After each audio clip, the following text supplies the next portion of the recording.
Fox Sports. We are Fox Sports. We are MC. The Royals defense continues to turn heads, and last night Alcides Escobar set the tone with the very first out of the game.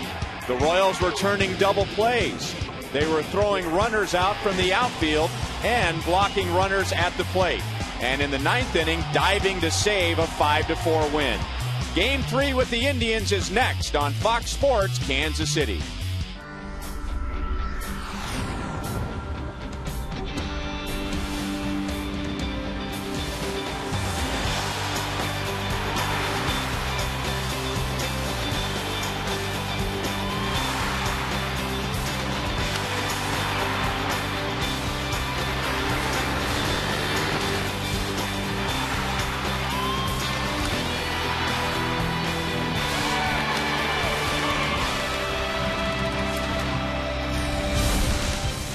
Luke Hochevar is coming off back-to-back wins and his best start of the season. Tonight, he will try to pitch the Royals into a first-place tie in the American League Central Division as the Royals have 2 more games remaining in this series with the Cleveland Indians. Hi, everyone. Welcome back to Kauffman Stadium with Royals Hall of Famer Frank White. I'm Ryan Lefevre. The Royals have the second-best record in the American League, tied for the second-best record, and it takes more than one man to accomplish that. But if there's one man that has stood above the rest, it's Alex Gordon. Ryan, I tell you, when you go back to spring training, anybody who thought spring training was a fluke can really go in a different direction right now. Alex Gordon, in my opinion, is for real. So you're answering a question then that this is not just a hot streak for Alex Gordon. There's more than that. Well, a lot of times you got a young player, and it's hard for those guys to realize when it's time to make a change. But this offseason, Alex decided to buy what Kevin Slicer was selling, and is paying dividends right now. And the result, Alex is all over the leaderboard. First in base hits in the league, second in runs scored, and fifth in both batting average and RBIs. And then down at the bottom there, we have to remember, he's also having an excellent year on defense. Well, Ryan, he's really picked up left field very well. And you look at the way he plays out there, his defense is very tight. He has good range. He gets off the ground. His throwing accuracy and release time is very good. So Alex has made the transition to the outfield seamless. So a good start for the Royals' first-round pick in 05, and a good start for the Royals' first-round pick in 06. And Luke Hochevar is coming off a great start last time out. We'll talk more about that when we come back.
The Missouri Lottery. When you play, students win. And by Southwest Airlines' new Rapid Rewards. Unlimited reward seats and no blackout dates. The last time Luke Hochevar pitched, he gave up a base hit to the first hitter, Ichiro Suzuki. Didn't give up another hit the rest of the night. Well, Ryan, that's a good sign that Luke Hochevar is really maturing and getting better as a starting pitcher. When you look at these numbers, it shows how he's getting better every start. And the thing that I like about what I see with Luke is that the walks are down and the strikeouts are up. The lineup he will face tonight includes Shin-Soo Choo. He's not done much in the series. He hasn't done much this season, but don't tell Luke that. Well, that's true. Luke might be catching Shin-Soo Choo at the wrong time and at the right time. So we got to see going into tonight's game because Choo is 11 for 17 career versus Luke Hochevar. And the rest of the Indians batting order presented by Southwest Airlines. Grady Sizemore and Travis Hafner were not in the starting lineup last night against Bruce Chen. They're back in there tonight. And left-hand hitting Jack Hanahan also back in the lineup at third base. So Luke Hochevar's off to a good start. Justin Masterson is off to a better start. He's trying to win his fourth consecutive start tonight. It's the Royals and the Indians, and the first pitch is next.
Definition brought to you by Time Warner Cable. Get no-fee HD with digital TV from Time Warner Cable. Out to left field tonight, and here's Joel. Well, Ryan, we saw that sort of strange sight last night. Joe West talking to a cop and a couple of the managers out there. We thought, what was going on? Well, it was all related to the bullpen. Now, first off, Blake Wood got up, started throwing about 5 pitches. The bullpen phones were out. So Alex Gordon ended up looking back and saying, they don't want you, they want Tex. So Kaneko Teixeira got up and threw 10 pitches. Well, that's not what they wanted, so that's why the cops came out there, and they were radioing in. And so then Blake Wood sums it up best, saying, that's when the authorities got involved. And he suddenly hears his name on the police officer walkie-talkie. They want Wood, they want Wood. So Blake Wood ends up getting up. He says first time he's heard his name mentioned from the cops. That is what was happening last night, a phone malfunction in the bullpen. Guys? So not as exciting as we thought it was, Frank. Not quite. We thought it was something a lot worse than that, Yeah. that's for sure. Start number 5 for Luke Hochevar. And in his last 2 starts, he's gone at least 7 innings. And he pitched a gem on Friday against the Seattle Mariners. The Royals bullpen struggled late in the game, but they hung on, so Luke could pick up his 2nd win of the year. And in that game, Hochevar gave up a game-opening double to Ichiro Suzuki, who eventually came around to score. But Luke would not give up another run. He would not give up another hit the rest of the night. Ball 1 to Grady Sizemore. Well, Ryan, that was a game where Luke had command of 3 pitches. He had his fastball, his curveball, and his slider working. And you have 3 pitches working in a game. That's great for a starting pitcher.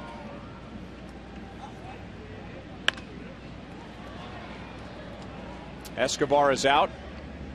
Alex right behind him. 1 away. Wouldn't say it's warm, but it's a lot more pleasant tonight than it was last night. It is 11 degrees warmer, a lot less wind. Game started at 7:11, and the time and temp is brought to you by the parking spot. Easy to spot, easy to park. The parking spot at KCI.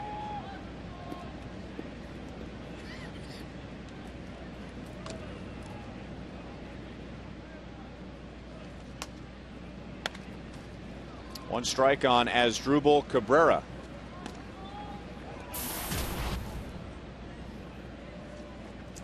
So let's see if this is a sign of things to come for the Cleveland Indians tonight. Both Grady Sizemore and Cabrera swinging at the first strike.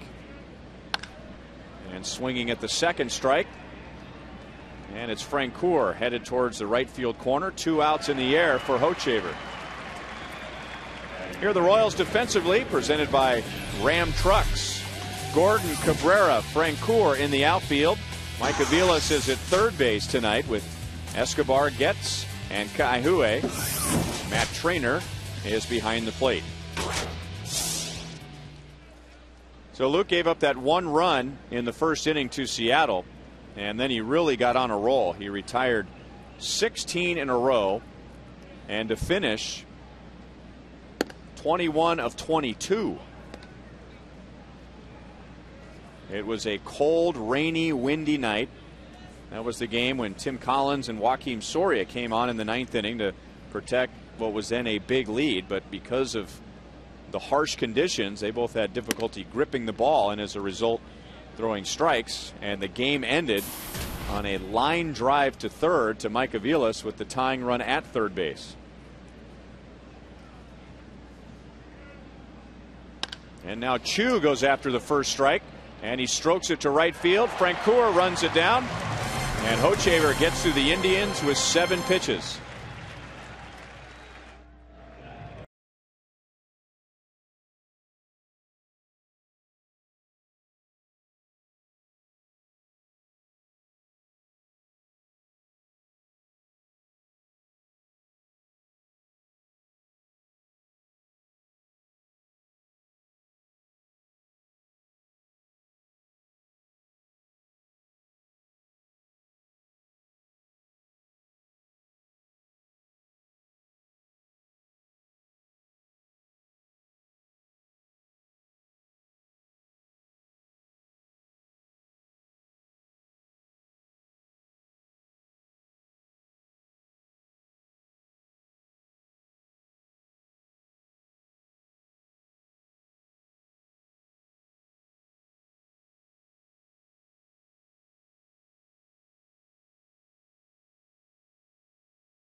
Southwest Airlines. Chris Getz, Melky Cabrera, Alex Gordon, Billy Butler, Jeff Francoeur, Mike Aviles at third base. Wilson Betemit is not in the lineup. Hila Kaihue batting seventh again with Matt Trainer and Alcides Escobar behind him. Justin Masterson, 3-0, a 1.33 earned run average. He has not allowed more than one earned run in each of his first three starts. Here's the defense behind him tonight, presented by Ram Trucks. Jack Hanahan back at third base, Matt Laporta at first. They were starters on the corners in game one. And Carlos Santana, who played at first base last night, is back behind the plate.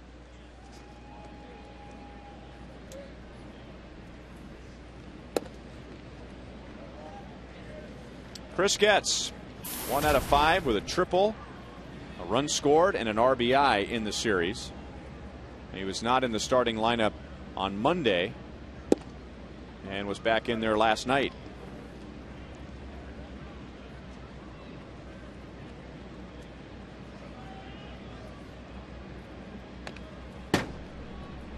One ball, two strikes. You know, you look at Justin Masterson, and we saw him last year, and we saw the sink on his fastball and how heavy a sink that he has on his fastball. He does have the ability to straighten it out, but him being 3-0 at this point kind of points to maybe improved command. Sinker ball's working the way he wants it to work, and he challenges the hitters with that sinker ball out over the plate. And he has the type of movement on his pitches where he doesn't really need to worry about the corners. Just throw the ball down the middle of the plate, let the movement take care of itself. And Tim Belcher, the former Royal and now their pitching coach, his advice to him was throw the little white thing over the big white thing. On the ground to Orlando Cabrera. So Getz is out number 1 in the bottom of the first inning. But you know, that's great advice, because why would a sinker ball want to pitch to the corners? Because if the ball's going to run, it's going to run off the plate. So you have to at least start at the middle of the plate and try to catch the corner. But if you got the kind of sinker that turns over in the middle of the plate, now more hitters going to beat that in the ground than anything else. And he's got that type of sinker. Inside to Melky Cabrera. And Frank, as a hitter facing a good sinker ball pitcher, I mean, isn't the goal is to think that the pitch is going to be right down the middle? I mean, you want it to look like a fat pitch, and then the movement afterwards. Well, you want him to throw it down. If you got the kind that turns over on top of the plate, then you want to throw it above the knees and give the hitter the illusion that's going to be a fastball above the knees, and when he commits, it's below the knees, and that's why you beat it in the ground. Melky with 2 hits in the first 2 games, both of them doubles.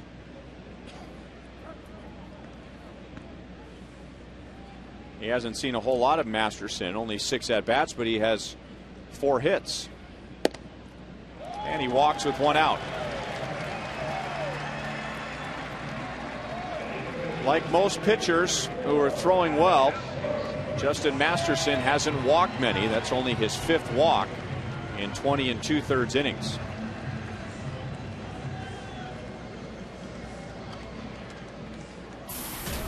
So 1 on, 1 out, and now Alex Gordon with a brand new career high 13 game hitting streak. His previous career high was 11.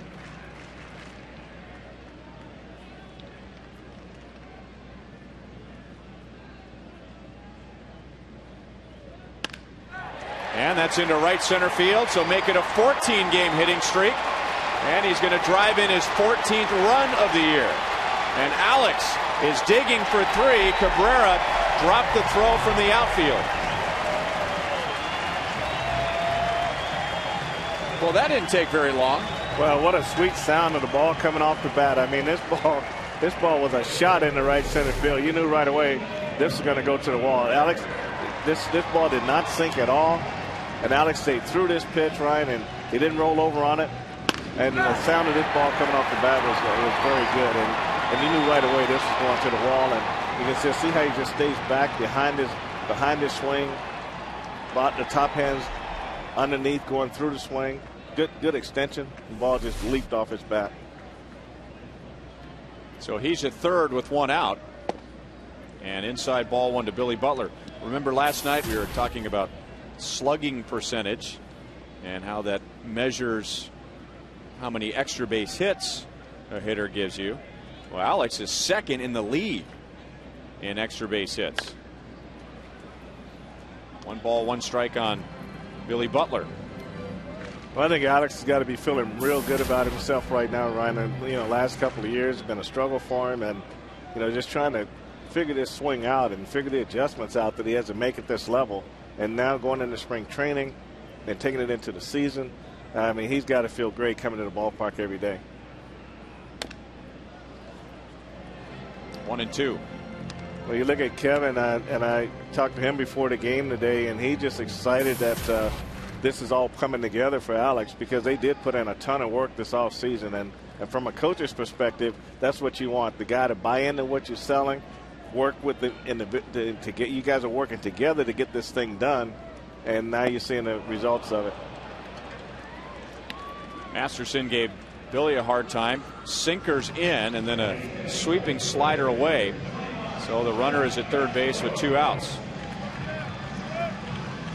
We talked about Alex's hitting and his defense at the top of the broadcast. Forget about his running. Well, he can run. I mean, Alex stole 20 bases in Double-A, and he's got that kind of ability. And now he's just matter just leaving home plate, making good turns around the bases, and not picking the ball up, just getting to that next base. Jeff Francoeur is going to drive in Alex Gordon. Oh, by the way, Francoeur has a 10-game hitting streak. So Justin Masterson in his first 3 starts never gave up more than 1 earned run in any of those 3 starts, and the Royals have 2 in the first inning. Well, you see this pitch is running right into Francoeur's bat, and he can hit the ball down, and he just stays right with it. I mean, what the Royals hitters are doing, if you watch his top hand, it stays underneath as he goes through the swing. And a lot of times they get in trouble is when you roll that wrist before contact, and that's where that ground ball comes. You keep the top hand underneath, and he's hitting hard. They're hitting hard line drives and hard ground balls so far this game. Billy Butler was trying to jump on fastballs early in the count. Jeff Francoeur went after the very first pitch. Mike Aviles doesn't waste any time. And there's a reason for all of that. The numbers for Masterson against right-hand hitters is scary. And so, look at that, 103. So, all the right-hand batters that are in there tonight, don't be surprised that the first good thing they see, they're going to take a rip at it. Well, they're catching that sinker before it's sinking. They're just not turning over fast enough. And Aviles being up in front of the plate, he can catch it before it starts to go down. So everybody's waiting for the ball to do what it needs to do, and then they're committing their hands to the pitch.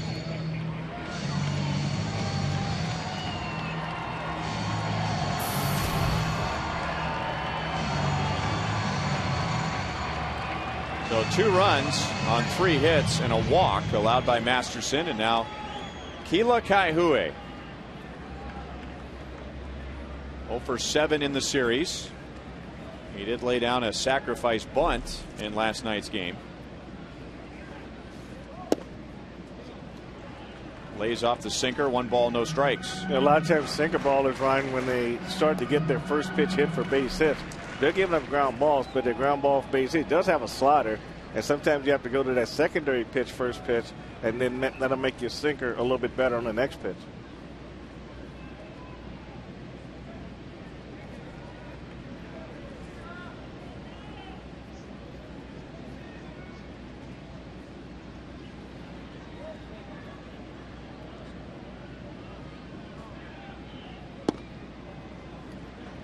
Down and away. Santana hesitated, throwing back to Masterson. Surprised that wasn't called a strike.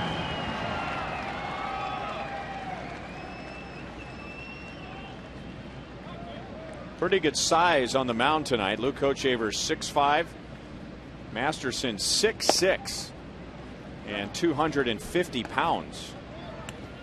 Taken by the Boston Red Sox in the 2nd round out of San Diego State in 2006. He was born in Jamaica, where his father was a missionary, and then they moved back to the States when Justin was 3 years old. Really a neat story. you figure a guy gets drafted by the Red Sox and he gets to the big leagues, and Fenway Park is sold out, and New England is just crazy for the Red Sox. But he was traded away 2 seasons ago. But before he was traded, Terry Francona brought him into his office, called Mark Shapiro of the Indians, and said, "I've got Justin in here because I want him to know what I think about him." And now the Indians are hoping that he can be an anchor in their rotation. So 4 walks allowed by Masterson in his first 3 starts, and now 2 walks in this inning. So Manny Acta hasn't seen much of that from Masterson this year, and actually going back to the second half of last year. So 2 runs home and more trouble for Masterson with the bases loaded and 2 down for Matt Trainer.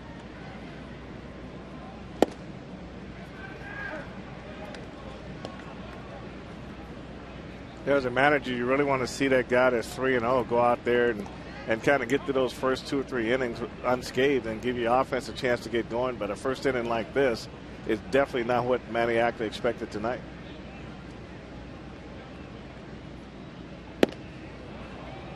That slider stayed up. Trainer was tempted, and I'm not so sure he thought that was a strike. Well, that's what Masterson has to do. When if your sinker's not doing what you wanted to do, then you got a slider, use it, and then might make that that next sinker a little bit better when you have to throw it.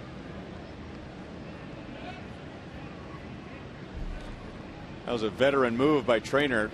You could see his instincts wanted him to argue that call, but then thinking twice. He's behind the plate.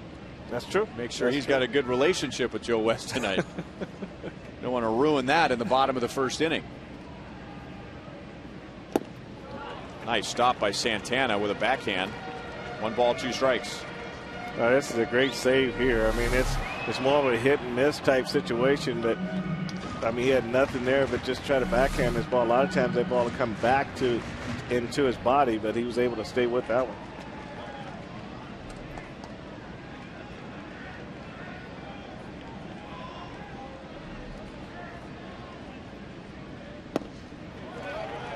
Two and two.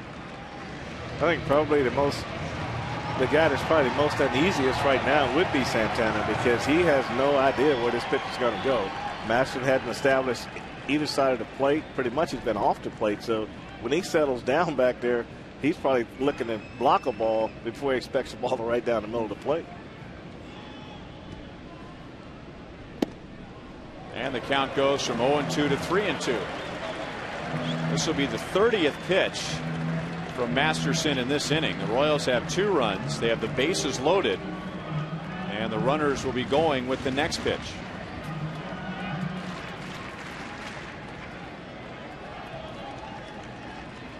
Well, that's a I don't know if that's by design or what, but I mean, it's Laporta over to the Royals dugout, and he runs out of room. When you look at that grouping of pitches off the plate like that, Ryan, I think a lot of it is that he just hasn't found that release point that he needs to be consistently on the plate, and just holding on to it a little bit too long and then just jerking it across the plate. Looks like Matt Trainer's going with that Carl Pavano mustache.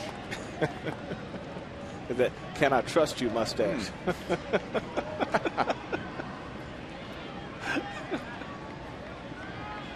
There's a lot of resemblance there too. And we'll do it again.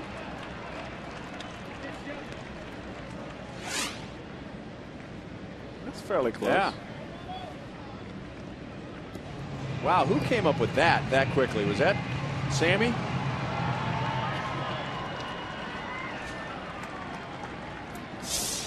You say it 1 second and there it is.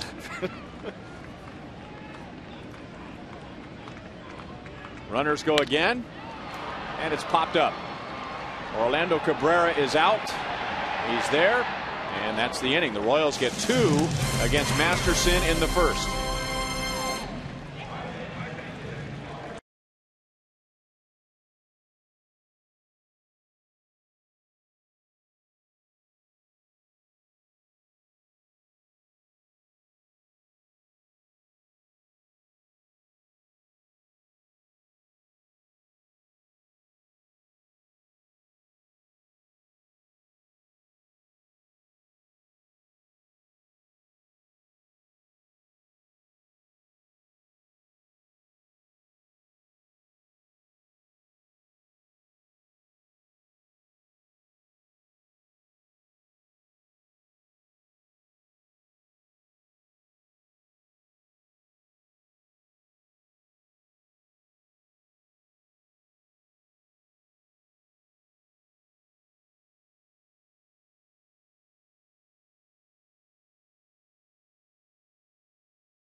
And before we get to the second, here's tonight's video fan question of the night.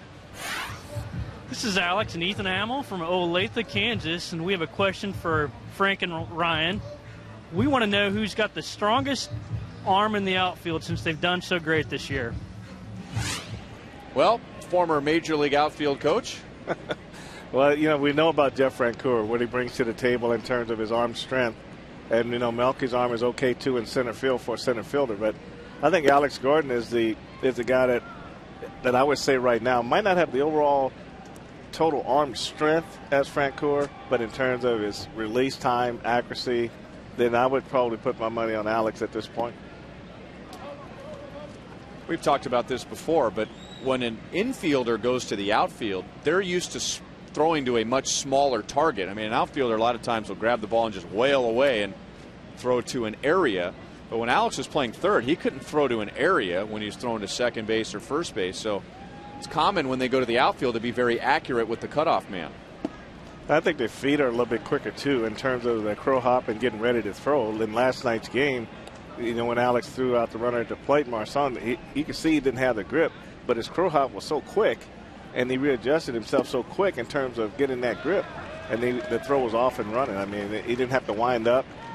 Nice release time, nice accurate. The ball hits the ground, take off, and nice big long hop to Brian Pinckney at the plate. I mean, that was just good footwork. And the quicker you set those feet, the faster that arm goes.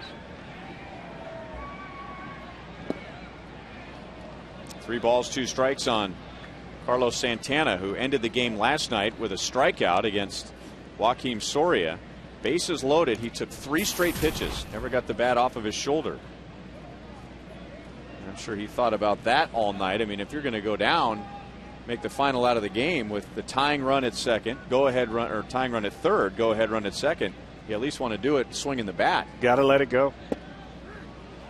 And he strikes out looking here. He was trying to sell Joe West that the pitch was up and in.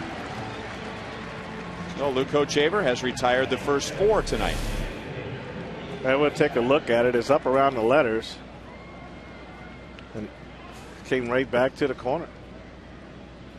Santana was running for his life on that pitch. Well, when Blake Wood pitched to him last night, he threw that very exact same pitch and got the strike on the inside corner, but they never went back to it again.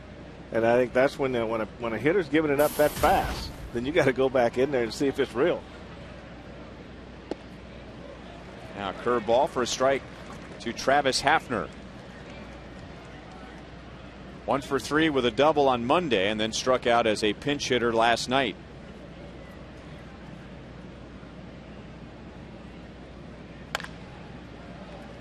Oh, and 2.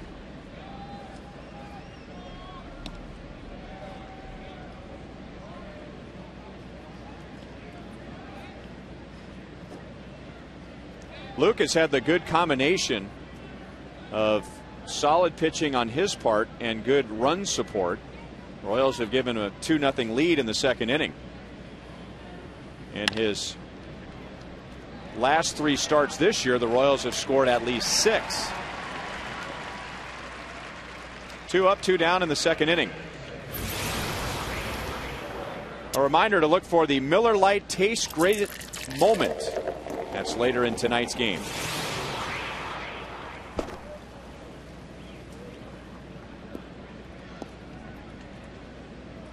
Some pitchers are relaxed and really settle in when they're pitching with a nice lead. Some pitchers will tell you they really don't like pitching with a big lead because they get too relaxed and they lose their edge. Who's that guy? That guy's got a problem. He's got to fix that. Well, there we go again. We saw it last night. Remember Orlando Cabrera? He takes a strike with the intent to swing, and then he takes a pitch all the way and puts himself in the hole 0-2. When he did that last night, he ended up with a base hit. He chops this one to Escobar, and 2 very good innings for Luke Hochevar.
tonight's You Call It, presented by Sprint.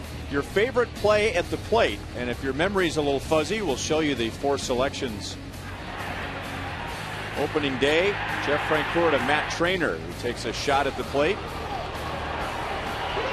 And against the Angels 2 games later, a nice relay to the plate.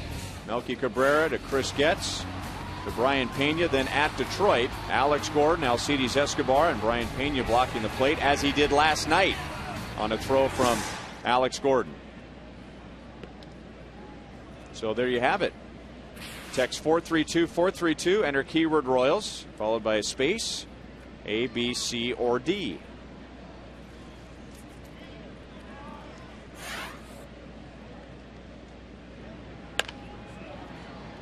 Grounded to Orlando Cabrera. Alcides Escobar is out number 1.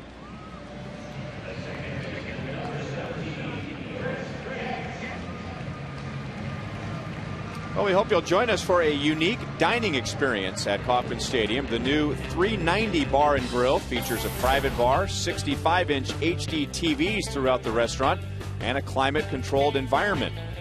It is open to the public, located on the third base side of the Loge level next to section 301.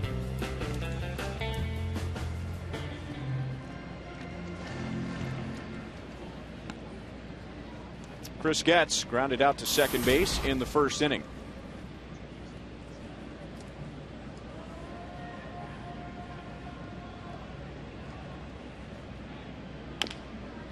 And another ground ball to the right side. So Cabrera has been busy. 2 down. Speaking of the 390 club, that's where Joel Goldberg is hanging out. All kidding aside, because we can't make fun of Frank, this is the 390 Bar and Grill, the old stadium club, and really nice inside. Great food, and of course, when the weather's bad, a really nice spot to go as well.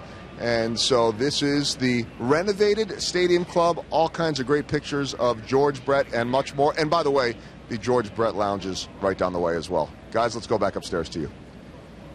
Very nice. Maybe we should do a game from the 390 Club. Sounds good. Normally they put us outside and it's hot and windy and our papers are flying everywhere. You know, I don't know about you, but I would feel a lot better about endorsing something if I've experienced it. You know? Always. I think you have to go up there. We need to go in there. We need to check that out. Yeah. Sample some of the food. Oh, that's even better. Yeah.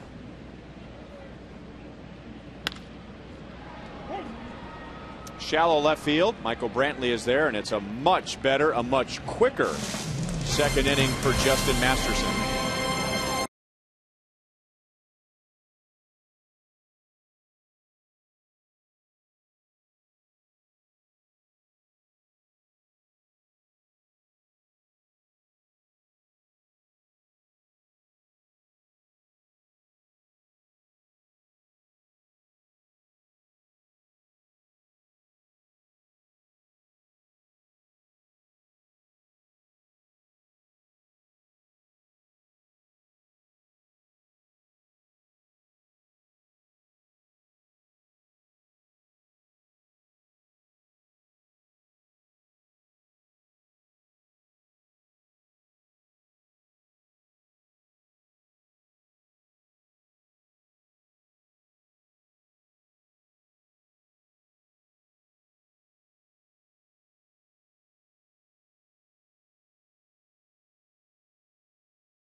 Breads, soups, salads, and sandwiches at Panera Catering.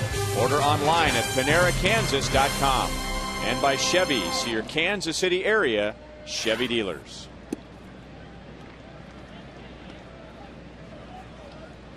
Six up, 6 back to the dugout against Luke Hochevar so far tonight. So it's Michael Brantley, Matt Laporta, and Jack Hanahan. Brantley fouls it off of his shin. Man, that hurts all the way up here. And it's not the first time. He has a big shin guard already on his right leg. I always felt like that was giving something away to the pitcher. That's one of those times where you can pitch inside, you can get in there, having trouble getting the ball out of there, swinging at the ball off the plate inside, and that's why you get a lot of those foul balls off your ankles.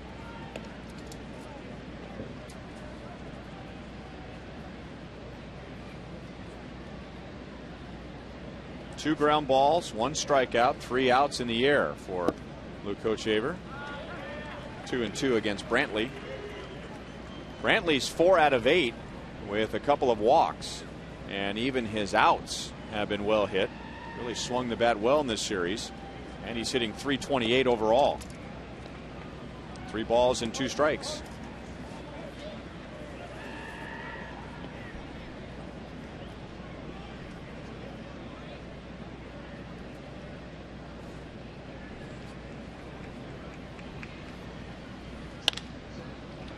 Keela to the hole to Hochevar.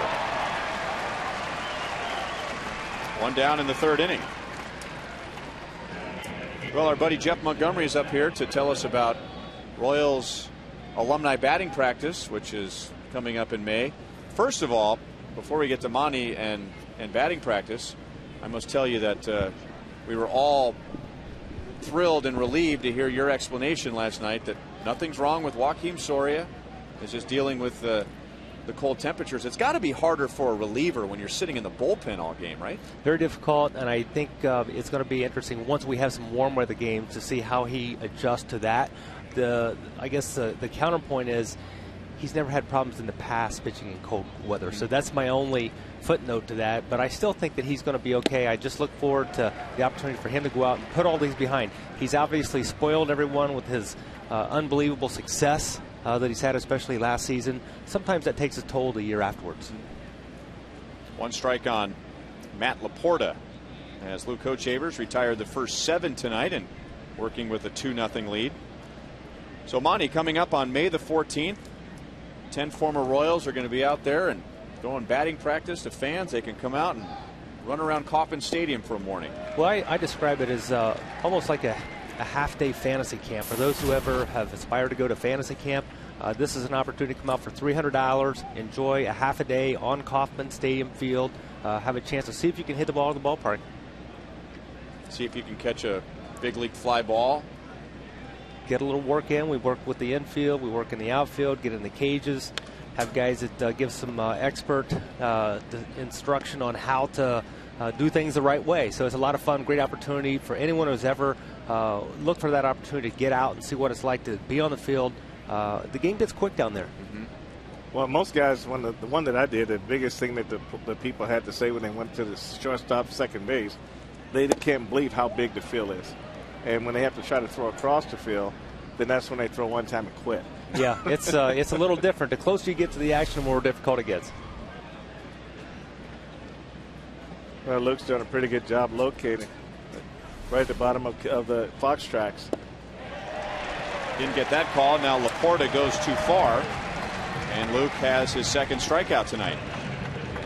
You notice anything different about Luke Hochevar, Monty, compared to last year or the year before? I think the thing I've noticed more than anything, he's been more aggressive in the strike zone. I think he has a little more confidence in his stuff and his ability, and he's going to need that. I mean, he has great stuff. He was, given opportunities to really grow up a lot at the big league level, and I think if he's going to be successful, he's got to stay aggressive. Because he's got a fastball that he can cut, he can sink, he's got a curveball, he's got a slider, he's got a changeup, he's used a split, and the question has come up from time to time. I mean, does he need that many pitches, or can he refine it to 1, 2, 3 of his best? If he's got one pitch working, I think it's important that he sticks to that pitch if he believes in that pitch. You don't want to be a Thomas Edison on the mound. You don't want to be out there trying to invent stuff and be overly creative. I think you can get in trouble as a pitcher if you try to do too much and get a little out of your element. Anahan hits a 2-hopper to Keela. He'll go to the bag himself. Thanks, Monty. You got it. Glad to be up. 3 perfect innings for Hochevar.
Women's Intersport Network, or WIN, for KC for her ability to rise above adversity and inspire others to overcome their own challenges.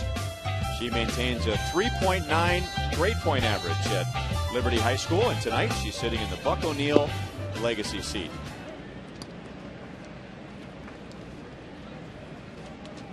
Alex Gordon tripled on the first pitch thrown to him back in the first inning, drove in a run, and then scored on Jeff Francoeur's single.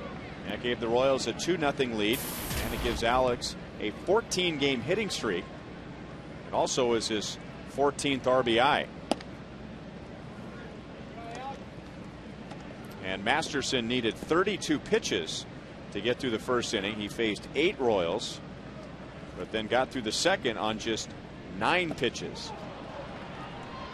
Alex swings at a slider in the dirt. Santana down to first to complete the strikeout. Masterson has his second strikeout. A little change in philosophy this time. Ryan Masterson comes at him with a slider, fastball, then another slider. So he's not really sticking with that hard sinker, because if it's not working, you got to go to those secondary pitches to kind of make it a better pitch. And he made that adjustment on Alex Gordon on that at bat. The first strikeout for Masterson was against Billy Butler in the first inning. And now Billy goes over the mound, over second base, and into center field. Billy struck out with Alex Gordon at third and 1 out, so a ground ball or a fly ball would have given him an RBI. But then Jeff Francoeur picked him up with an RBI single. Well, just basically, this ball is starting to run in. Billy catches it at a good spot and directs it back through the middle, and hit a hard ground in front of home plate, and they had to have some height to get over Masterson on top of that mound. So just beat it in the ground in the right spot. Now Francoeur goes up the middle as Drupal Cabrera to Orlando Cabrera to Matt Laporta. So it's a 6-pitch inning for Masterson.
Both he and Justin Masterson have topped out at 95 so far in our Roadrunner Turbo speed pitch comparison.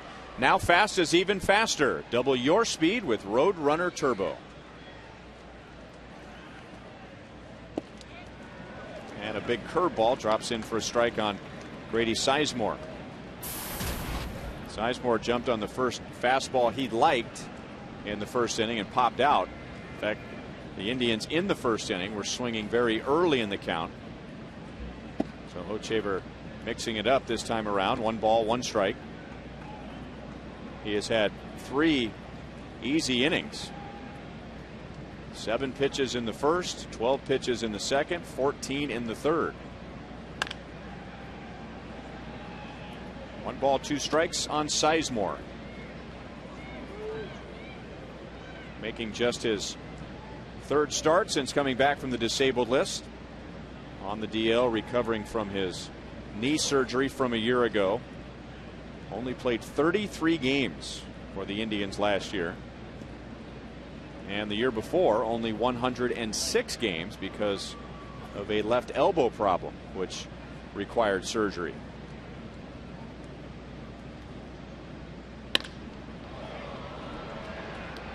Didn't get it down around the fat part of the bat, and Francoeur makes the catch in right field. So the first 10 go down against Hochevar tonight. Buck Night and Fireworks Friday coming up on April the 29th. It's the Royals and the Twins at 7:10. You can purchase hot dogs, small Pepsi products, and peanuts for just $1 each. And then be sure to stay after the game for a great fireworks show presented by Hy-Vee and Pepsi.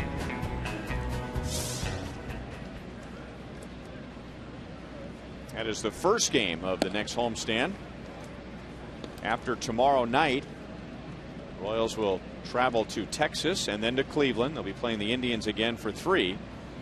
And then back home for a long homestand. The Royals will have 3 against Minnesota, 3 against Baltimore, and 3 against Oakland.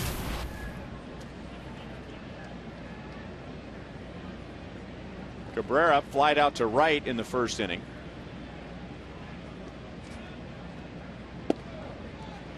And a changeup on 2-0. So Luke has every pitch working tonight. Yeah, and they have a good mix going too. You go back to the ball that Chu hit in the first, and you look at the ball that Sizemore just hit leading off the top of this inning. They probably said, "Man, I wish we were playing at home," because those balls are probably out of Progressive Field. How about the movement on that last pitch? Oh. I mean, that's really a nice pitch. I mean, the pitchers aren't going to it a lot, but it seems like it's a real good go-to bread and butter pitch when you have to have it.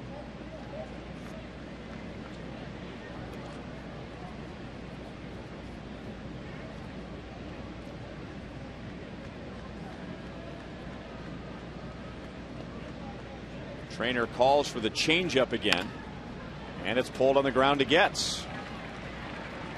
2 away. Well, and Jeff Montgomery was up here last inning talking about alumni batting practice. I asked him what he has seen different this year as opposed to years past for Luke Hochevar, and he said being more aggressive in the strike zone. Last year, he walked a little over 3 per 9 innings, and that was way down among American League starters. This year, he's 5th, and he's really cut down his walks. And he also mentioned confidence, and I think you're talking about finding your way, gaining confidence every time you go out there, and I think that's where Luke is right now, because you have a lot of guys who have a lot of good stuff in this game, but the confidence on the mound keeps them from really excelling to where they need to excel to. And I think where Luke is right now is that confidence-wise, he's probably at his highest. No balls and 2 strikes on Shin-Soo Choo, who is the only Indian tonight who has made solid contact against Hochevar. He lined to right field in the first inning, and we told you early tonight that Shin-Soo Choo has been all over Luke Hochevar in prior meetings. He is 11 out of 18 against Luke with 3 home runs.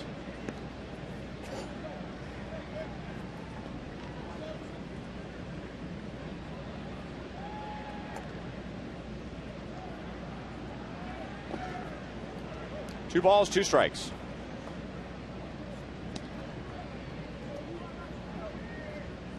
after having a monster year against the Royals last year. So far in this series, Chu is just 2 out of 10, and he has struck out 4 times.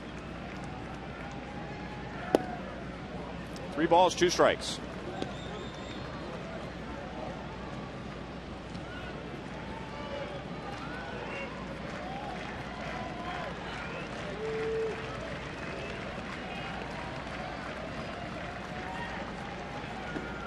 Struck him out.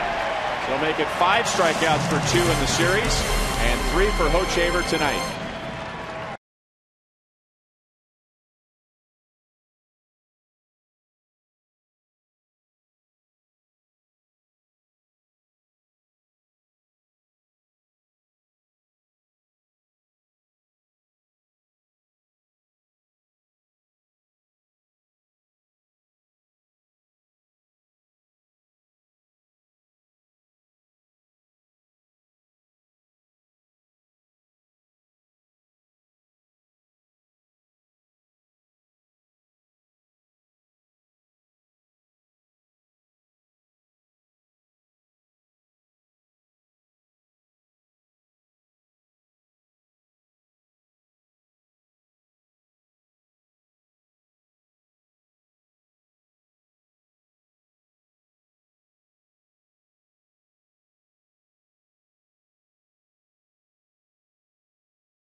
A lot of time talking about defense tonight. And here is tonight's league leaders, brought to you by your Kansas City area Toyota dealers. Most outfield assists in the major leagues. And the Royals have a 3 assist advantage over the Orioles and the Dodgers with 9. Alex Gordon leads the Royals with 4. There have been no opportunities tonight because the Indians are without a base runner in the first 4 innings against Luke Hochevar. Mike Avila singled in the first inning. He's hit in 5 straight games. And now he grounds it sharply to Hanahan. 1 down. And back to defense again. And in tonight's Sprint You Call It, we're asking you about your favorite play at the plate. And I agree with the fans. Alex Gordon to Brian Pena. Brian handling a difficult hop with the runner arriving at the same time, blocking the plate. That was my favorite. What about you? I like Frank Coeur, the trainer, when he got ran over at home plate. I thought that showed a lot of toughness, and he was able to hold on to the ball and really kind of set the tone for the season and how that position behind the plate was going to be played.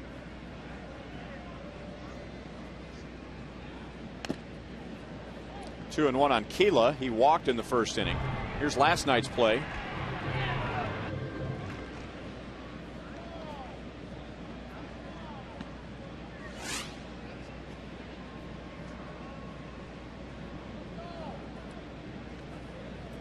Brian not in the lineup tonight with a right-hander on the mound.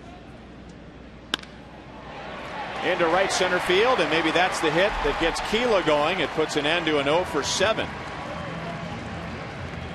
So he's been on base twice tonight.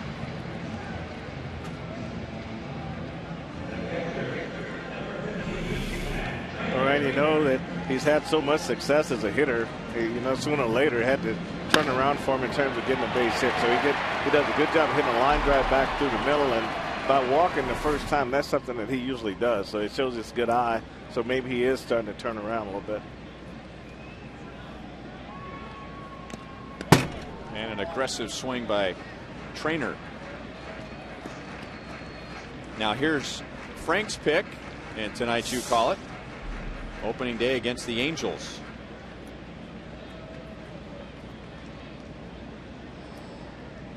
Taking a shot from Jeff Mathis, the Angels catcher, who certainly knows how to go in to home plate if you're going to take out the catcher. Well, I think anytime the catcher has a chance to square up, he has a chance to survive. I think when that throw's coming from right field and he doesn't get completely turned around so he can square up to the runner coming from third, that's when you have the real violent collisions, and they usually don't hold on, and your rib cage is exposed to the runner. So Matt had a chance to square up and brace himself. It's just a matter of just absorbing it and hold on to the ball at the same time. 1 ball, 2 strikes. Well, one thing is certain, the Royals have a couple of catchers right now that are not afraid to block home plate. I mean, I tell you, in such a short window of games, we've had quite a few great plays at the plate. The one in Detroit where Brian had to hold on to the ball and hang in there, and as Rhymes comes in to home plate on that great relay between Alex and Alcides Escobar. I mean, that was all of them have been clutch. I think that's the key thing. They've all meant something when they've happened. Trainer strikes out. Masterson has 3 tonight.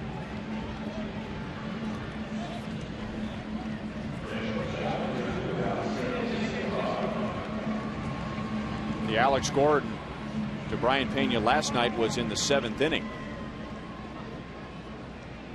And if that run scores and the Indians go on to score 1 in the 8th and 1 in the 9th, as they did, it would have been a tie game. Ball 1 to Alcides Escobar. Grounded out to second base his first time. 2 out of 9 in this series. And batting .232.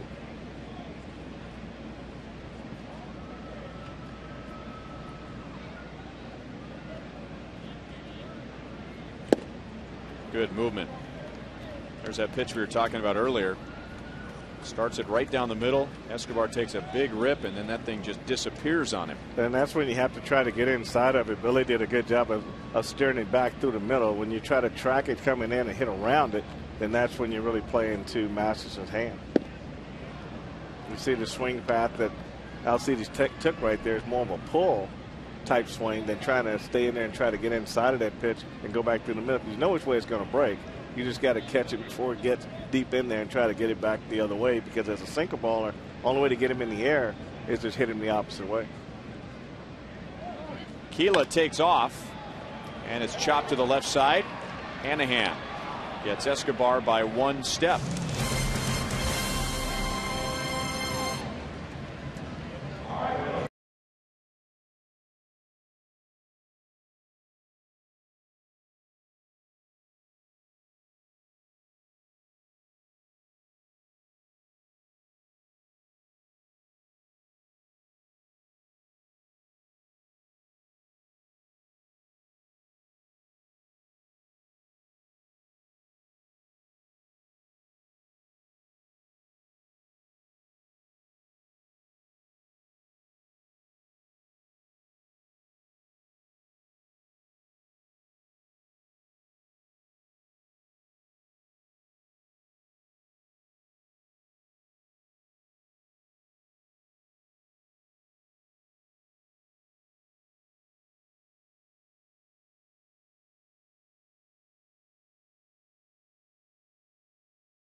Meanwhile, the Indians have done nothing against Luke Hochevar. Well, Luke has done a good job mixing his pitches, man. We noticed earlier that he had command of 3 pitches, his changeup, his curveball, and his fastball. And as long as he's got those, he's throwing for strikes and mixing them up as he's doing, and he's gonna have a pretty good success against the Indians the rest of the way. Only one hard hit ball so far. Shin-Soo Choo's line out in the first inning. That curveball just missed. Luke has control of his curveball. He has control of his changeup. He has great movement on his sinking fastball.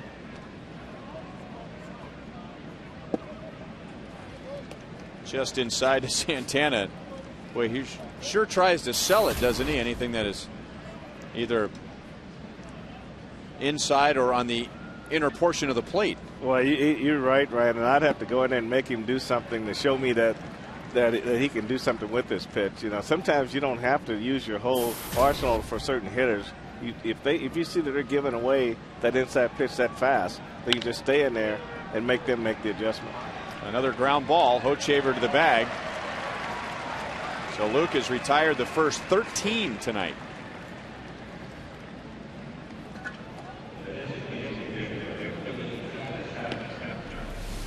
And he tries to go. This pitch is supposed to be to the outside, but this ball runs back in the middle of the plate. But you look at Santana's body; he pitched inside so much, that he just rolls over on this pitch, and he gets an easy ground ball to Keela at first base.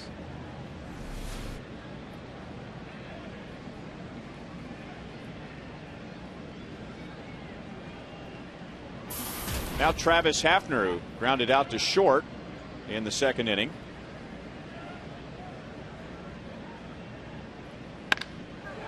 Belted to right field. Back goes Francoeur. He is there. So another line out to right. 2 down in the 5th inning.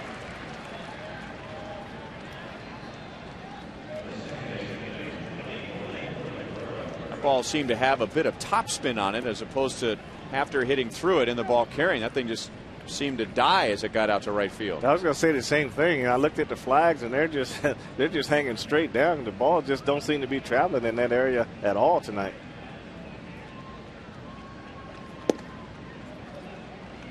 Here's a slider outside to Orlando Cabrera, out on a ground ball to short in the second inning.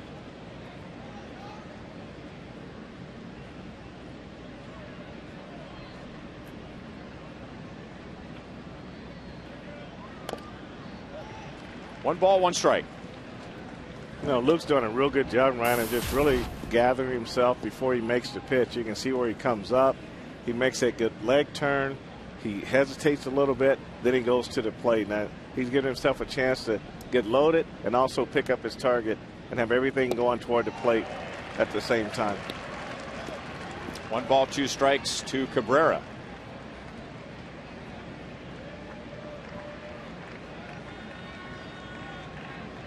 Now Cabrera been around a while, trying to disrupt Hochevar's rhythm. And he pops it up. Keela into foul ground, over by the dugout suite, and he had more room than he thought. He went to the railing, and I think that ball landed beyond the railing. Well, I think one of those plays where first basemen are always taught to go to the rail right away and then come back off the rail. So he sort of drifted with this one, but this was well into the dugout suite. I thought maybe that landed on the other side of the railing in the dirt, but it didn't. It was in the dugout suite and back out.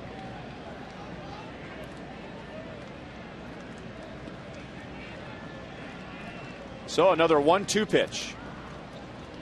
And really the only bad pitch that Hochevar's thrown tonight. They held on to that one just a little bit too long.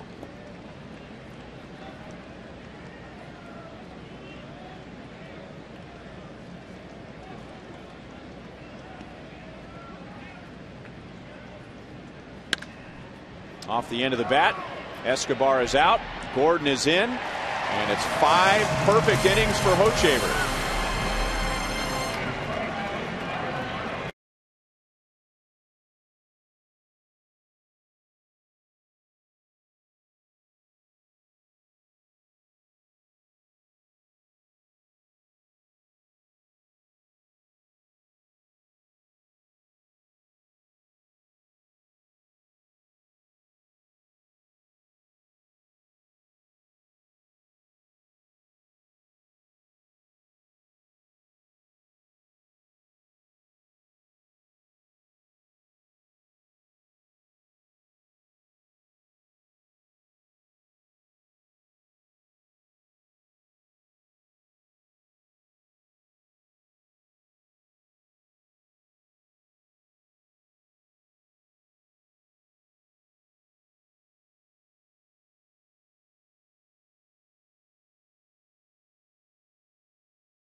Favors tonight, and you're locked in.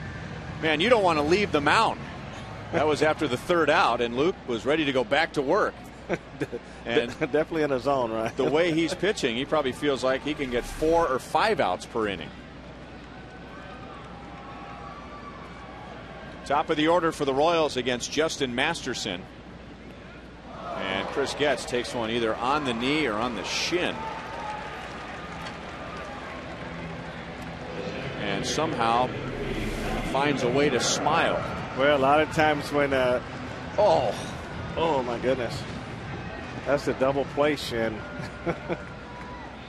You square around like that, and some pitchers, they just lose sight of the plate and go right for the hitter, and that had to smart a little bit.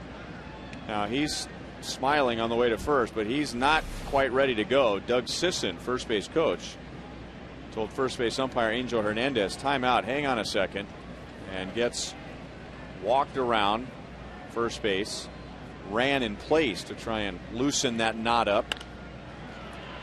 Fouled away by Melky Cabrera.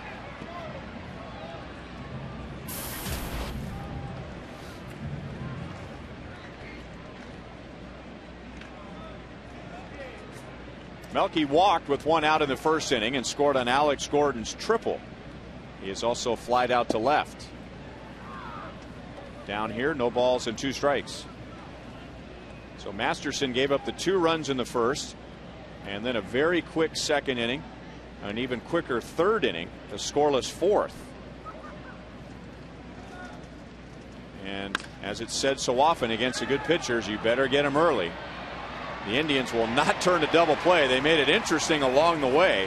They do get Chris Getz at second base. A couple of acrobatic plays by the Cabreras. Well, it makes a nice play here, and Chris Getz, you know, when I was watching him run, he wasn't really running quite as well, but that's very acrobatic by Asdrubal Cabrera, and Laporta does a good job picking it out of the ground.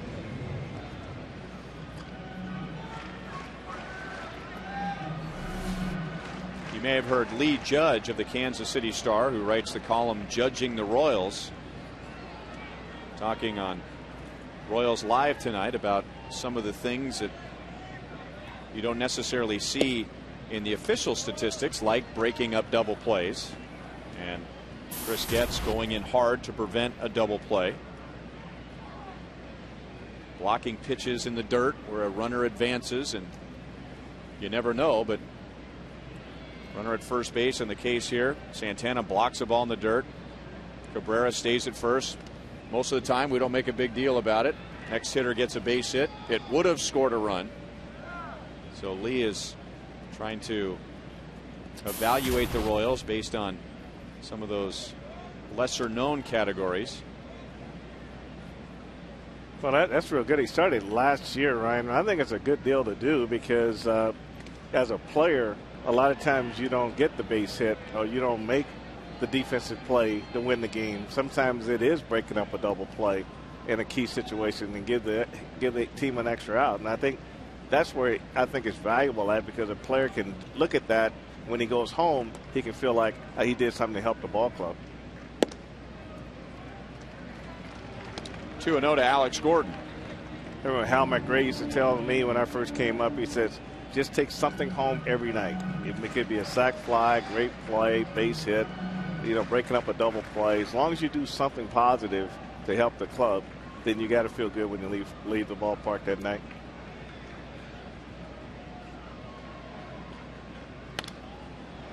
Two and one when Joe Randa played for the Royals, and when you're part of the coaching staff, Rich Dower was the third base coach, and Joe told me that Richie Dower used to preach, put an egg in the basket. You may not get a big hit to win a game. In fact, you might go 0 for 4, but there are many little ways that you can, quote, put an egg in the basket and contribute to the team winning a game. That's an old-fashioned way of keeping the game simple and making you feel like you can help your ball club without the benefit of a base hit. There's just more to playing the game than getting a base hit.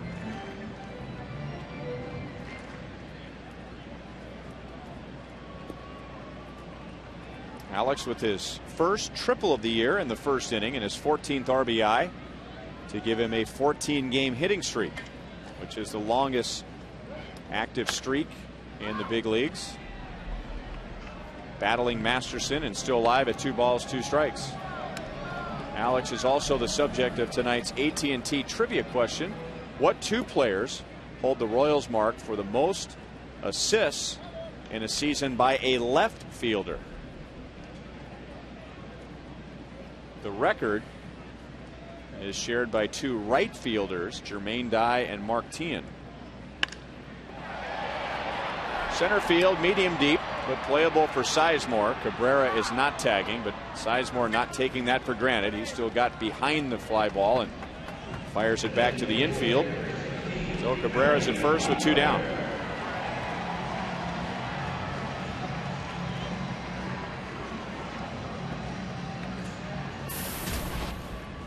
Well, I know Willie Wilson won a Gold Glove in left field. Johnny Damon comes to mind. Didn't have a strong arm, but he got to the ball quickly and he got it back in quickly. And Willie and Johnny were similar. They charged the ball quickly. Neither had strong arms, but they gave themselves a chance to throw runners out at the plate because how fast they were and how fast they closed on the base hit between third and shortstop.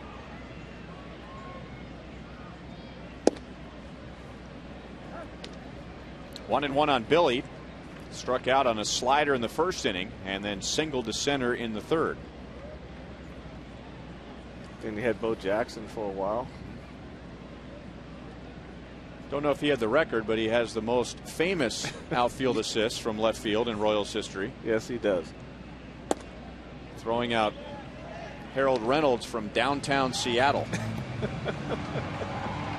My dad, by the way, was the manager of the Mariners, and he came running out to argue, and I asked him, what did you say? He goes, I don't remember. I didn't know what to say, but I felt like I had to go out and do something because everybody was shocked.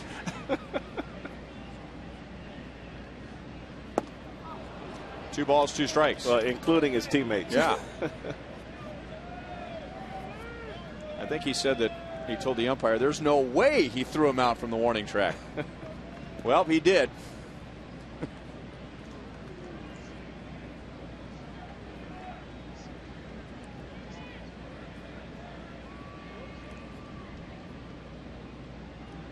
Clues from producer Kevin Shank. One of the left fielders, you have to go back a ways, and the other is more recent. Boy, that's helpful, isn't it? Well, recent can be in the last 10 years.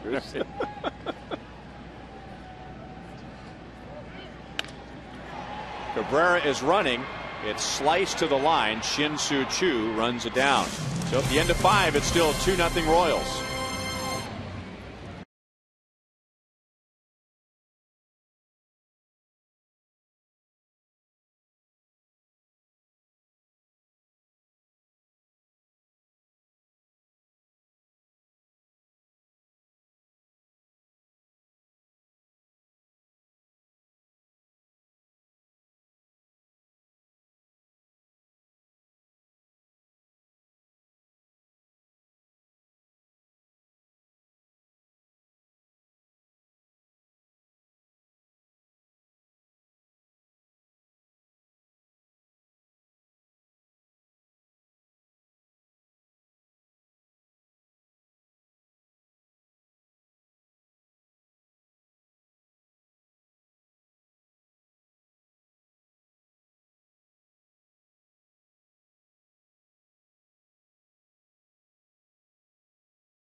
Jumping on Justin Masterson in the first inning.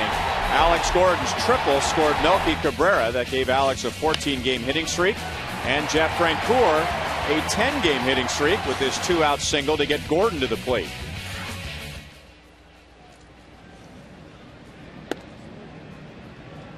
Curveball is outside to Michael Brantley. On the other side, Luke Hochevar has pitched 5 perfect innings, and if you go back to his last start, remember he retired the final 16.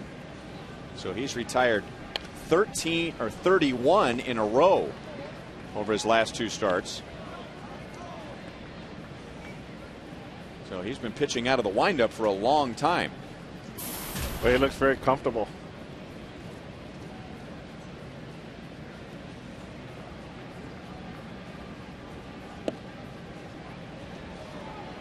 Two balls and 1 strike. Brantley grounded out to first in the 3rd inning. He'll be followed by Matt Laporta and Jack Hanahan.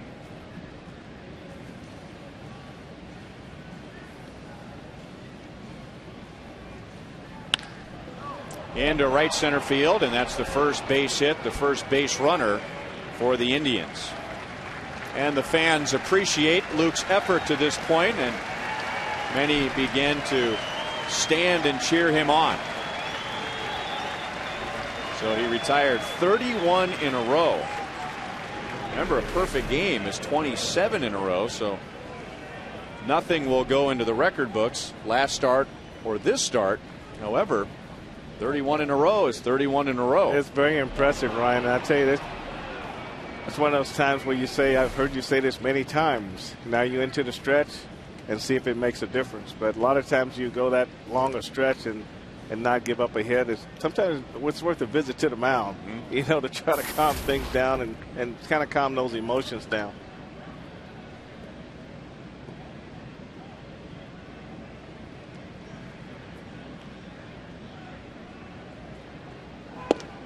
Really no surprise that Michael Brantley got the first hit for the Indians. Man, he has hit almost everything hard in this series.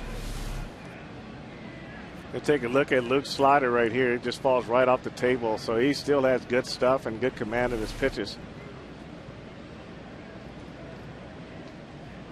Well, Brantley was a good-looking player last year. You know, you can see that he does a very good job in center field. And there's a balk been called on Luke Hochevar. And if Luke wonders why it's a balk, Angel Hernandez showed him 2 different times why it was a balk.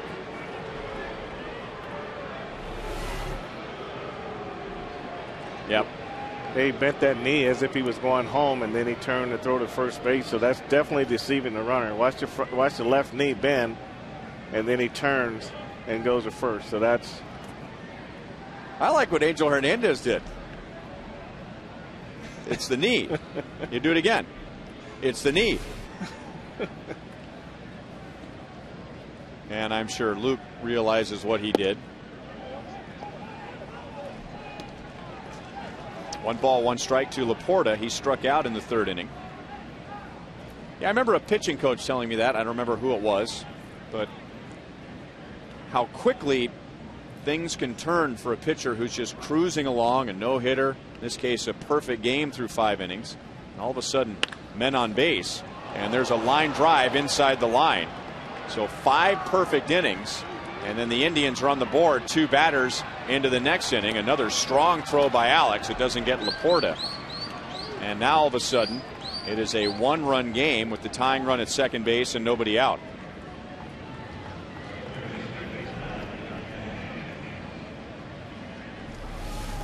Well, you definitely have. It's a different rhythm throwing out of the stretch and throwing in the windup. It's a breaking ball he left out over the plate, and Aviles makes a great effort to try to stop this ball from getting down the line, but to no avail on this ball.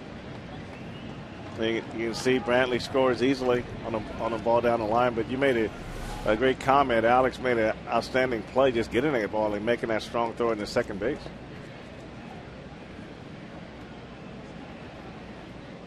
"31 consecutive hitters. You're pitching out of the windup. You don't have to worry about a base runner. You have one focus, and that's the guy standing at the plate. Don't have to divide your attention. And this is nothing exclusive to Luke Hochevar. I mean, this is something that could happen to Roy Halladay. I mean, even the best pitchers. And you're right. After I saw the first slider that he threw, it looked like he was still on top of things. But the next few pitches, breaking balls backed up out over the plate and got hit. Hanahan grounded out to first in the third inning. He didn't want to do that then. He would love to do it here. And he gets a ground ball to the right side to move Laporta to third. So a productive out for Hanahan, and the tying run is 90 feet away.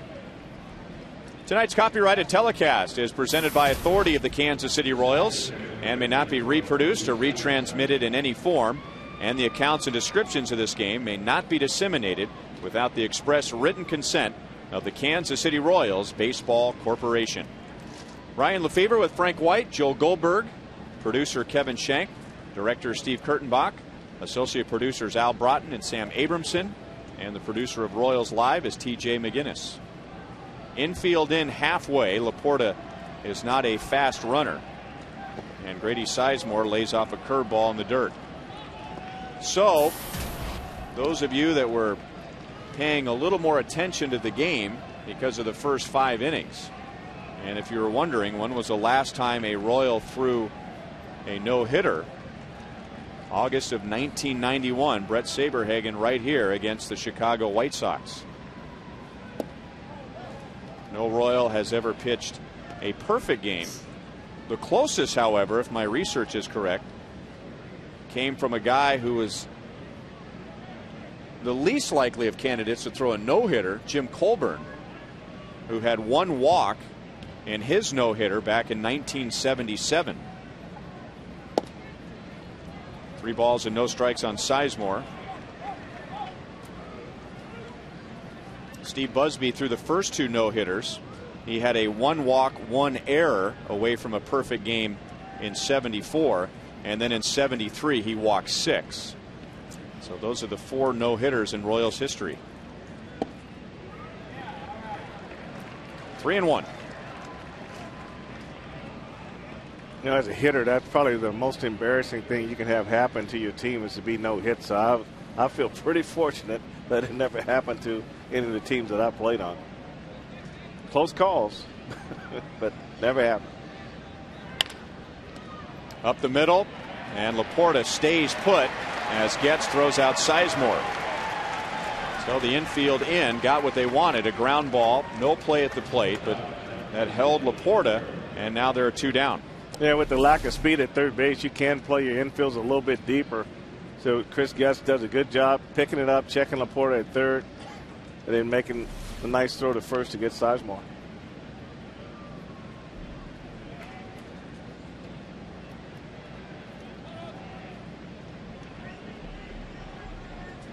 Now is Drubal Cabrera, who is grounded out and flied out.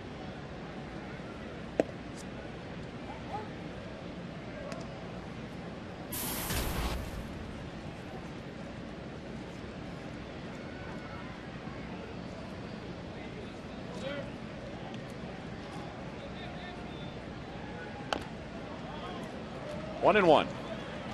Now your first year was '73, right? I came up in '73, but Nolan had thrown a no-hitter. That same year, but before I came up. Before you came up, that was in May of 1973.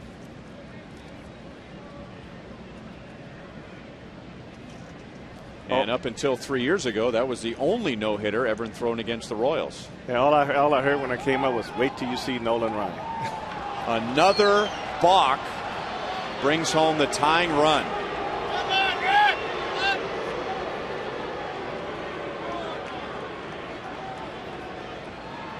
So after 5 perfect innings, the Indians tie the game with an imperfect run.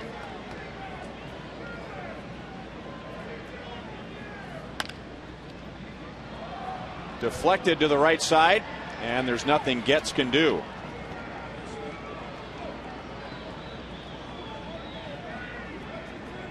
It's a single for Cabrera. Let's go back to the second balk that allowed Laporta to score. Well, you can't. Once you start that motion to go to the plate, you have to continue. Luke started it, then he just wasn't confident in the pitch he wanted to throw, and Joe West caught him. You see Manny Acta, he was right on top of it also.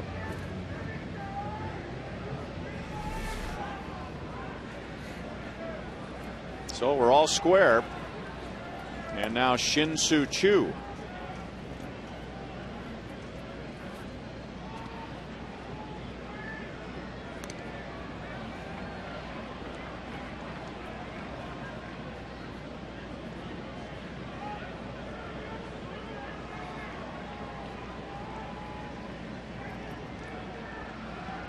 Well, the Indians have tied the game with 3 hits.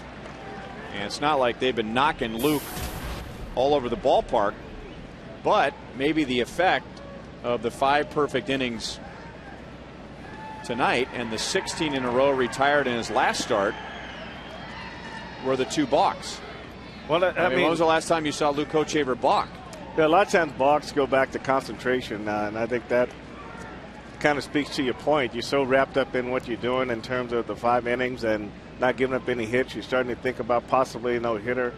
So I'm always a believer that when a pitcher goes that long and finally gets with that first hit, then it's either time for a visit from the pitching coach or a visit from the catcher to just kind of calm things down and give him a chance to kind of regroup and rethink about things.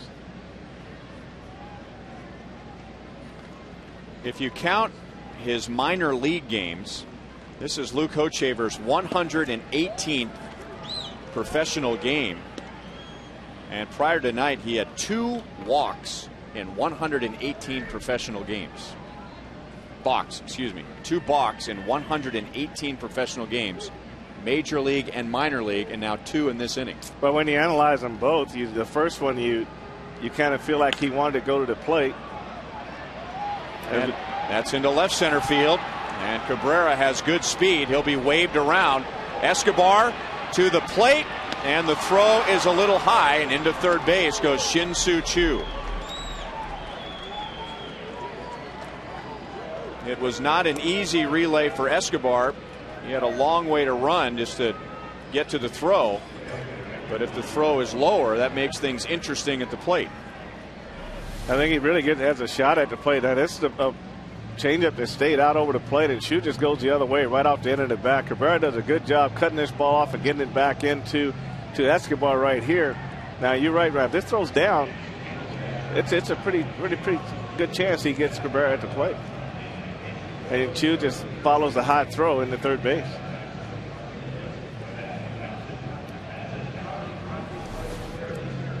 I'd say on a trivia, I'd say Lou Piniella and David DeJesus. Wow. And we're talking about the 2 players who hold the Royals mark for most assists in a season by a left fielder. Wow. Well, the good tip was Kevin Shanks said the first 5 years and the last 5 years. Okay. Still. 09, that was the year that DeJesus went the whole season without committing an error, right? Right. And you and I thought he should be considered for a Gold Glove. But did we get beat up on that? Our friends in the business just crucified us for that.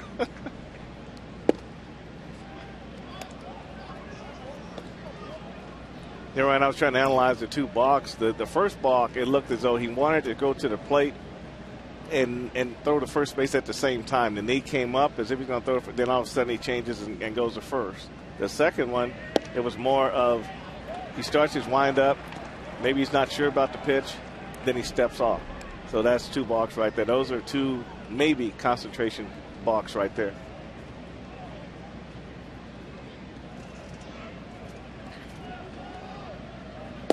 And again, not picking on Luke for losing concentration, but as we said, I mean, that happens to the best of pitchers.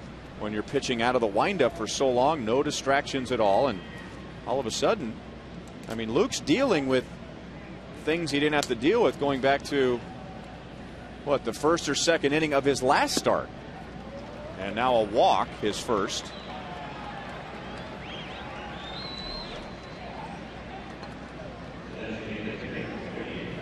He had 60 pitches in his first 5 innings, and now 26 in this inning.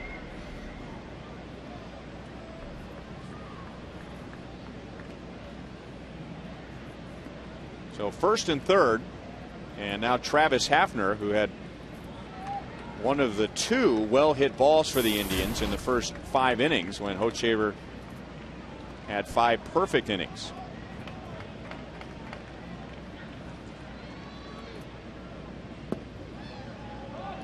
One ball, no strikes. Who would have thought when this inning began that the Royals would have anybody warming up in the bullpen? Well, not the way Luke was throwing. I mean, he had everything going his way. He had command of 3 pitches, sometimes 4 pitches, and the Indians weren't squaring the ball up. A lot of ground balls. But I've never pitched, but I can only imagine the amount of emotion that builds when you get through 5 innings and haven't given up any hits. You're pitching a perfect game. And internally, you know, a pitcher might say, well, I wasn't thinking about it, but you can't help but think about it when you're in that situation. So when it's over, you know, the fans give you an ovation, and you got all these emotions running through you. So I think it's just time to just take a little step back and just sort of regroup and don't just get into that next hitter right away. Because we've seen many, many times when a guy's throwing a no-hitter, he gives up that first hit, he invariably gives up a couple runs. It would take forever to research this, although there are computers and programs out there that could probably figure it out. But yeah, I wonder how many runs are scored, the percentage of runs that are scored in the 8th or 9th inning. In that inning, when a pitcher loses his perfect game or his no-hitter, I'll bet it's at least a third or maybe half the time. I would go right with you. I've always said if it's in the 8th inning and he breaks it, take him out of the game in a close game, because chances are something bad's going to happen.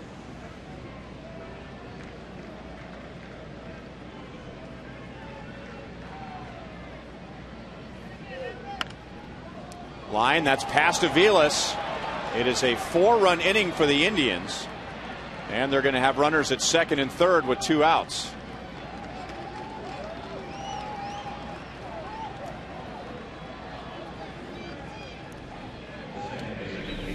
And that's when you know you snake bit right here. You got to pitch out of the strike zone, up and in the half, and he's swinging the pull, and the ball goes down the third baseline. So this is when you know you're pretty much snake bit at this point. And you see Chu comes in and got runners at Santana at third, Hafner at second base. This will put things into perspective. It took the Indians 3 innings to get 9 batters to the plate, and now they've got 9 batters to the plate in this inning alone. That's how good the first 5 innings were for Hochevar and how bad this inning's been. 3 doubles, 2 singles, a walk, and 2 balks. And now 2 balls and no strikes against Orlando Cabrera.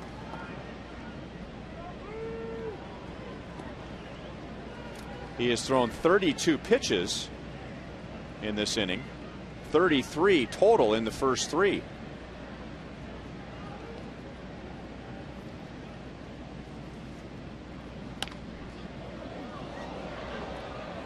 Two and 1.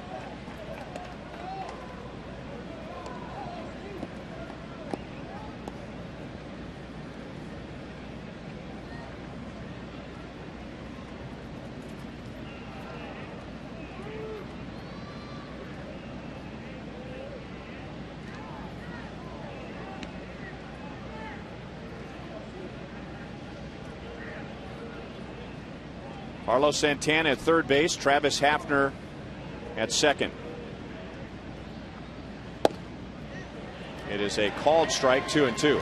To Luke's credit, something that really dogged him in his first 4 years in the major leagues was getting into an inning that he couldn't get out of. And when you go back over his starts, there always seemed to be one inning that if he could have gotten out of it a little bit earlier, it would have changed the complexion of the game. He has not had that trouble this year in his first 4 starts. 3 balls, 2 strikes. I think that's where we talked about it. That's where we talked about the maturity of a pitcher. And it looked as though Luke had just finally turned that corner where maturity-wise he can just go out there and keep the big inning off of himself and make the pitch that he needs to make. But it's the unseen things that hurt him tonight. The 2 balks and the walk, those things really hurt him tonight.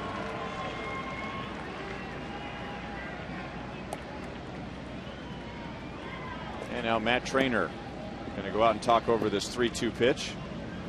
There is an open base, and at the same time, though, you've got Michael Brantley on deck. He started all this with a solid base hit to center field, and he's been hitting the ball hard all series. And even though the Royals do have Collins ready in the bullpen, I don't think you want the bases loaded for Michael Brantley. Kochevar ends the inning with a strikeout, but the Indians score 4 to take a 2-run lead.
The bottom of the 6th inning, and this is our Sonic Slam inning. Our contestant is Alice Jenkins from Kansas City, Kansas. If the Royals hit a home run this inning, Alice will win $1,800. But if the Royals hit a grand slam out of the park, Alice will win $25,000 from Sonic and the Kansas City Royals. All right, Frank, here's the other side of what we were talking about with Luke Kochevar going 5 perfect innings. And we've seen it happen so often. A man reaches, he's got to pitch out of the stretch, and sometimes things become a little screwy on the mound. Well, Justin Masterson has pitched very well in his last 4 innings, but he just had to sit and watch for a long time. And we'll see what happens in this inning. But on one hand, he's thrilled that his team has given him the lead, but pitchers work so much on rhythm, and he has not pitched in a long time. And you see that happen so often. A close game, a guy is really rolling along, his team has a big inning. He goes back to the mound, and it's like he's starting from scratch. Well, you're right. He just went 3 pretty clean innings, and that pitch in the dirt was probably the worst pitch he's thrown in that particular time. So getting back to that release point, that feel that he had, that could be a problem. He sat on the bench for almost 21 minutes as his team scored 4 in the top of the 6th inning. Francoeur pops it up. It is Santana and Laporta, and it's Matt Laporta for the out.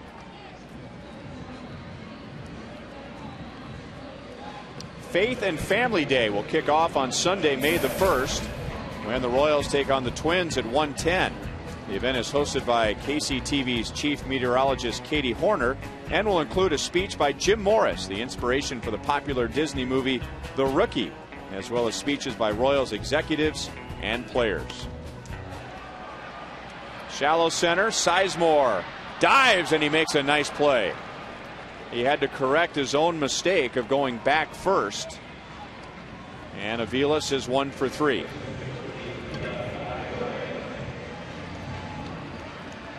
Well, Grady showed a lot of athletic ability on this play. He comes straight in And diving straight forward on a ball is hard. That's hard to do. And he timed that just perfectly. He was able to flatten himself out on the ground. And that's what I say about a lot of outfielders. Now watch how his body just flattens out. Where with Alex, who's in the infield, he pops straight up. Caleb had been 0 for 7 in batting 151, and now tonight a walk and 2 singles, and that base hit got a piece of Masterson. You know, another thing about that Sizemore dive as well is that diving forward, as you said, but he get his glove almost chest high, as opposed to turning the glove down as you talk so often diving. He had that's kind of awkward catching the ball the way he did. It kind of makes that arm pretty stiff, and you can really jam that elbow into the turf. Where you saw that ball back through the middle, hit Masterson right on the foot. But see that thing on the end there that says Gold Glove winner. He can do some things that other guys aren't able to do. Yeah, but he only has 2. Well, he's missed a couple of years.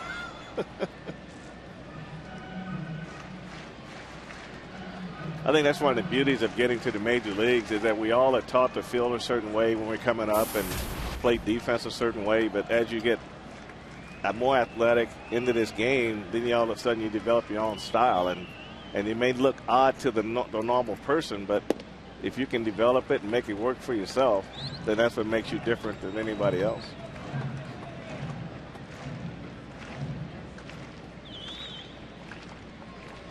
Matt Trainer has struck out, popped out to second, and now 0 for his last 10.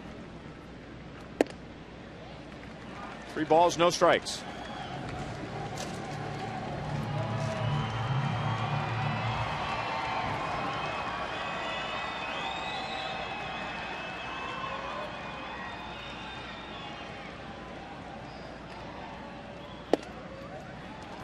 And now walk. So 2 outs and nobody on, a single. And a walk to Trainer.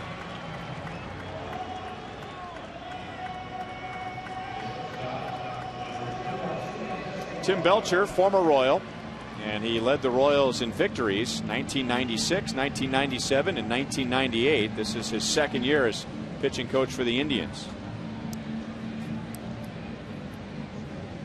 And while he chats with Justin Masterson, we remind you that the next time you want to catch a Royals game, head to StubHub, where you'll find the seats you want and the freedom to choose where you want to sit. StubHub is the official fan-to-fan ticket marketplace of the Kansas City Royals.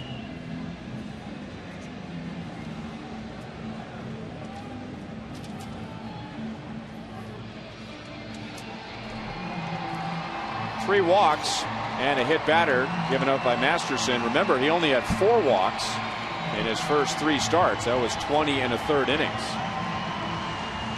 You know, Ryan, that was a pretty good visit by Tim Belcher right there. He can sense that maybe Masterson's not quite right, but you got 2 men on base, and he just wants to really get him focused on this next hitter. And the next hitter is Alcides Escobar. Masterson has gotten him to ground out twice.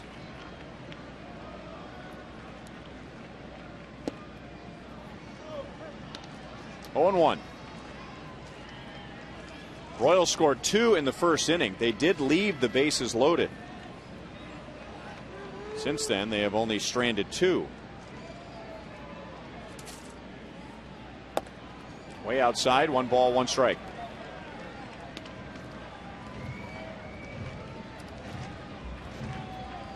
Well, it takes a lot of athletic ability by Santana behind the plate to be able to jump into the other batter's box and take this pitch that's really just being jerked across into the next batter's box. So he's really anticipating that direction. 1 ball, 2 strikes. Remember, we were talking about Royals no-hitters, and you just missed the no-hitter that Nolan Ryan threw against the Royals, and that was the only no-hitter against the Royals until 2008 when John Lester threw a no-hitter against KC. The next day, Justin Masterson got his first major league win against KC. He has a 4-2 lead as we head to the 7th here tonight.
Fox Sports Kansas City broadcast booth.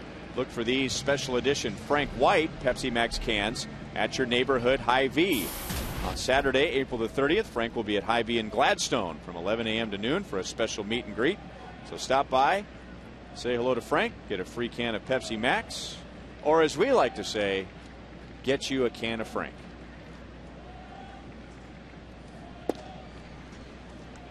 So Luke Hochevar back to work in the 7th inning, down 4-2. He began the game with 5 perfect innings. And then Michael Brantley, who bats now, opened the 6th with a single. And the Indians turned that into a 4-run inning. Luke Hochevar had 2 balks, including balking in the tying run. And we were telling you that inning that in Luke's first 117 professional outings, minor leagues and major leagues, he had 2 balks combined, one in the big leagues, one in the minor leagues. Brantley has 5 hits in the series. Just missed outside, 3 balls, 1 strike. So Luke right at 100 pitches, trying to go at least 7 innings in 3 consecutive starts. He's also trying to win in 3 consecutive starts. He's going to need some help from the offense. And if he would accomplish that, the last time he won 3 straight was at the end of June and into July of 2009.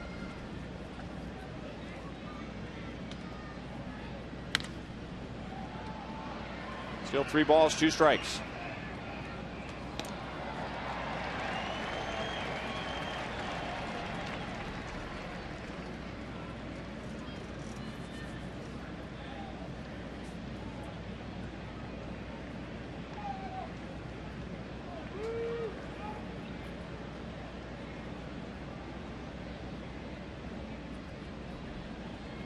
Brantley will be followed by Matt Laporta and Jack Hanahan, and then the top of the order.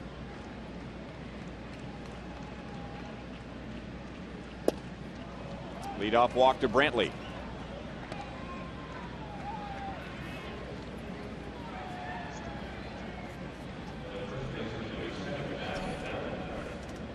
Next year, the Royals have the 2012 All-Star Game here at Kauffman Stadium, and you can secure your seat to that game with season tickets. And when you buy 2 season tickets, you get 2 free, starting at just $7 per game. For details, call 816-504-4040 or go to Royals.com/2012.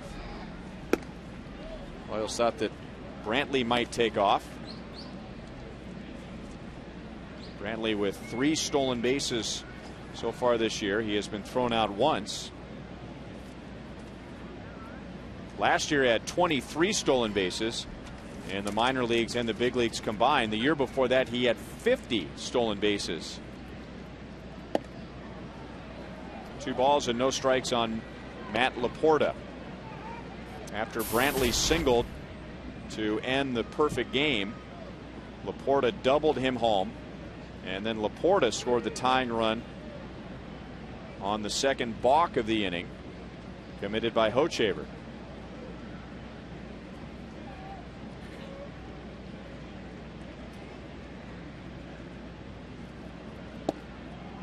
Three-0. Well, with Brantley on first, Ryan, Luke's trying to speed his delivery to the plate, and I think sometimes that'll also hurt your command to the plate because you're focusing more on your controlling the running game than making that pitch to the plate.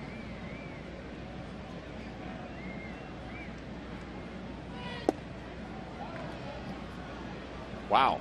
Even Laporta thought that was a strike. He still thinks it's a strike.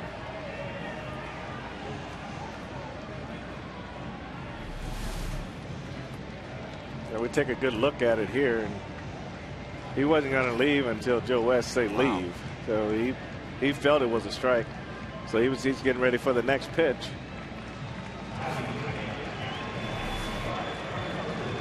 So 2 walks to begin the 7th.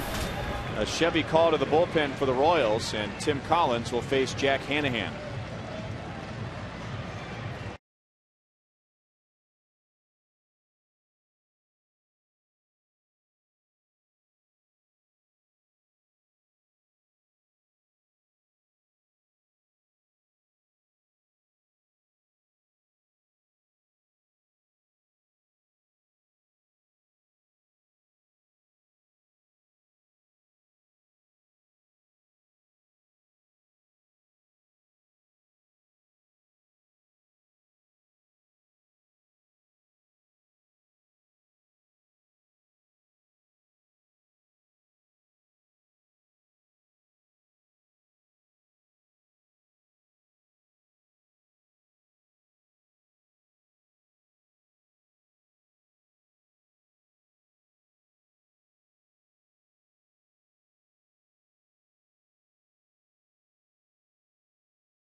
5 innings, 5 perfect innings for Luke Hochevar. He gives up 4 in the 6th, and he's out without recording an out in the 7th. So Tim Collins on for the 10th time. His first 7 were very good. Didn't allow an earned run, and then he's had some trouble in his last 2 appearances. He allowed 4 runs to the Indians in the 10th inning on Monday. And then he had that game that Luke Hochevar started on Friday against the Seattle Mariners on a very cold night. Hochevar pitched deep into the game. Bullpen coming in late. Collins and Soria had trouble throwing strikes, but the bullpen hung on. Hanahan bunts up the third base side and foul.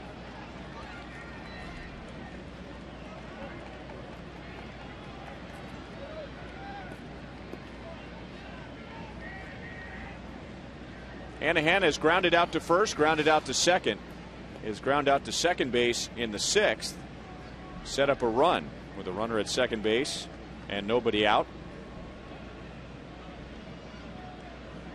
Now the Royals bring the corners in after he shows bunt on the first pitch.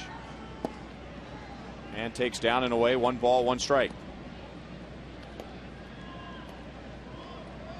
Now, if you're a pitcher that's a pretty good fielder and gets off the mound well, a lot of times in a bunt situation when you know they're going to be bunting, a lot of times you throw an off-speed pitch.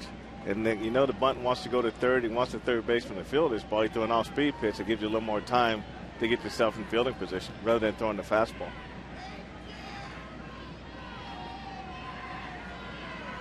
And there is the breaking ball, and Hanahan wanted nothing to do with that. 1 ball, 2 strikes. And this is one pitch that I think is always there for Tim Collins when he wants it. I know he wants to establish his fastball a lot, but that's a dynamite curveball, and he's got a changeup to go with it.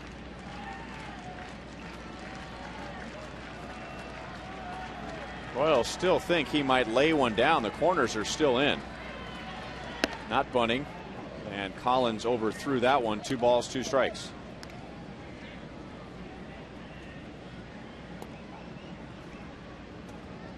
Well, a number 9 hitter, and his job tonight hasn't been to drive in the runs. It has been to set up the runs. He got the job done in the 6th, and now with Brantley at second, Laporte at first, trying to move them into scoring position for the top of the order. And Collins backs off as Escobar made a move for the bag, and he was out of position. Brantley and Escobar, buddies from the Brewers organization. Joel shared that with us on Monday.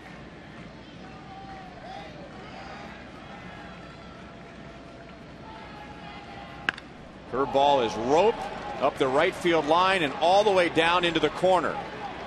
Brantley scores. Laporta stumbles coming around third, and he will still score.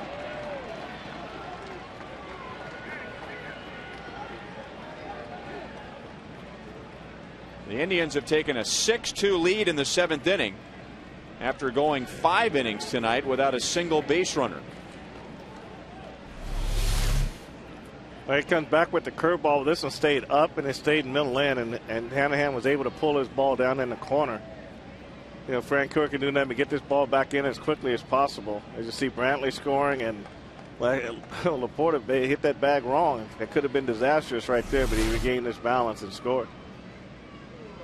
Both of those runs are charged to Luke Hochevar.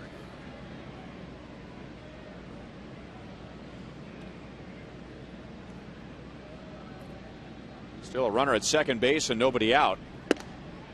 Inside to Grady Sizemore.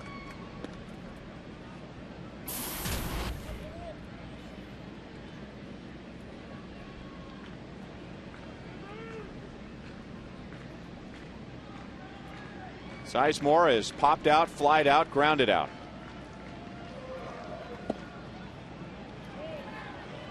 Two and 0. Get the feeling that the crowd here tonight, and maybe you and I can include ourselves, they're just stunned. The ones that were dreaming as they were watching the game, thought they might see a perfect game, if not a no-hitter. And Luke didn't just fall into some good luck. I mean, he had his A game for the first 5 innings. Well, he really did. I mean, we're sitting here watching the zeros go by, and obviously you don't want to mention that no-hitter, until the first hit is put on the board. But, you do find yourself drifting right along with what he's doing, and you're getting excited as the game gets deeper. But it was such a just a drastic turn.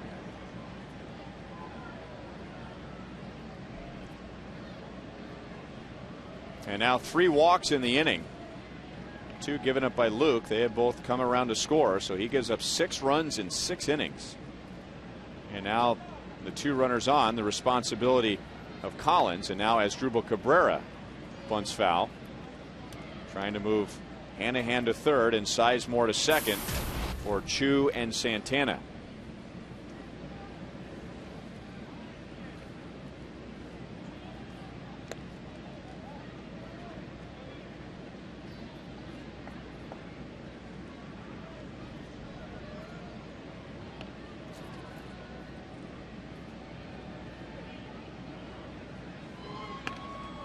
Bunted out in front of the mound. Collins only takes a look at third and throws over to Getz. So second and third, and now it sets up a lefty-lefty Collins and Shin-Soo Choo.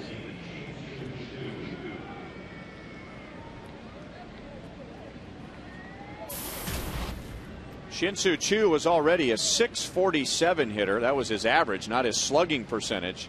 That was his average against Luke Hochevar before the game began. And then tonight, 1 for 3, and one of his outs was a line out to right.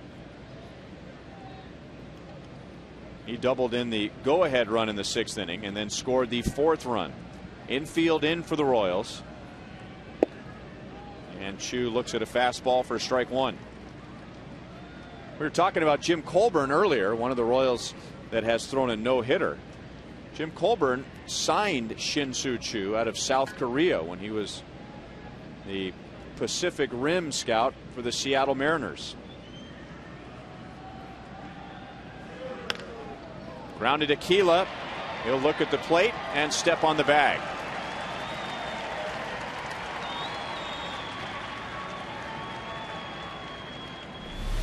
This is a very good play here. This ball is really hit hard. And Keela makes a nice play. He's heads up looking home right away. And he's right there by the bag to make the tag. This is a curveball that just didn't have the bite to it. And Choo really put a good swing on it. But Keela made a nice play to his left.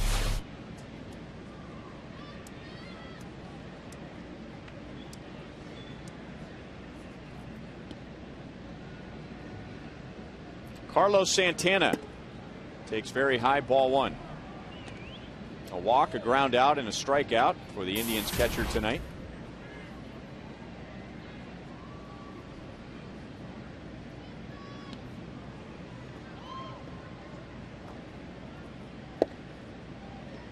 One and one.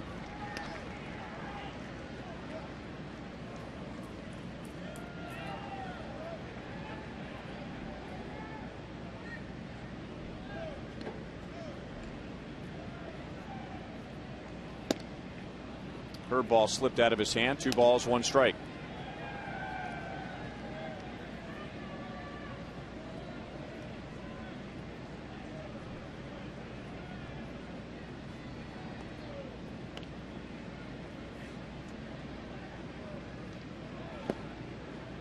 Three and 1. Indians had nothing. No runs, no hits, no nothing in the first 5 innings, and then they've scored 6 runs in the last 2.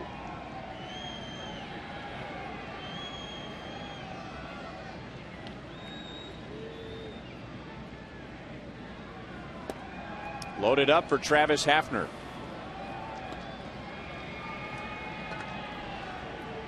Five years ago, and it's crazy to think it's been that long already, but the bases loaded with Travis Hafner coming to the plate was not a good thing.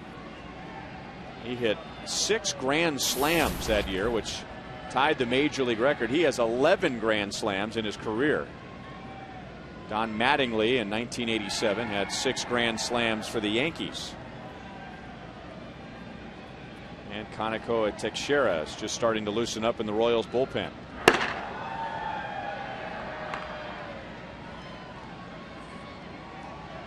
Bases loaded, 2 down. Fastball is high and away. Well, that's been the one thing with Collins lately, is just to being able to command his fastball, and most times it's been up out of the zone. And I think just mainly maybe working above maybe a comfort zone. We always say what's the maximum a guy throws, which might be 94, maybe 95, but what's that comfortable zone where he can get the ball in the strike zone on a regular basis. And I think he may still be trying to find that out.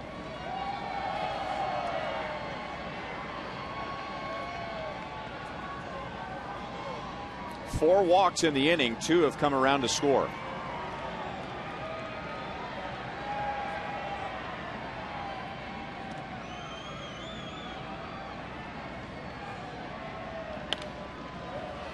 One ball, 2 strikes.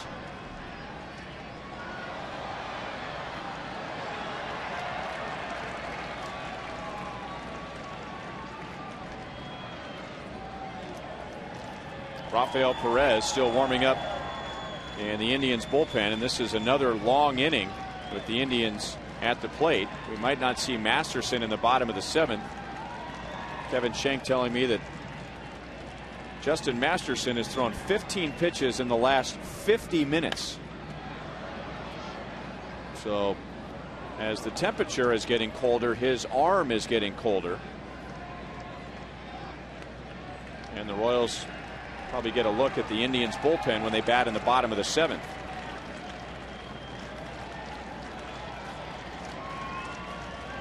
Yeah, Manny Acta probably didn't like what he saw in the last inning. After Masterson sit for a long time, he came out and gave up a hit and a walk and had a couple men on when he came out. So he probably figured, hey, this is even worse. So it's time to make a move and get him out of the ballgame. You know, just curious, looking at the record book, I mean, 11 grand slams, that sounds like a lot to me. I don't know about you. That's a lot. That's a lot. You know what the record is? 23. In one season? No, in a career. Oh, in a career, okay. Lou Gehrig. And right behind him was Manny Ramirez. He had 21. Curveball, buckled Hafner. No grand slam tonight. But the Indians lead by 4.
Has 2 hits and a walk, hoping to break a slump, and he has the defensive play of the game, brought to you by the Home Depot. For outstanding play, running on 2nd and 3rd, and he just makes a great play to his left on a hard hit ball by Chu to prevent the runner from scoring.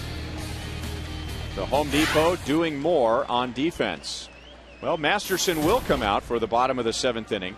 91 pitches.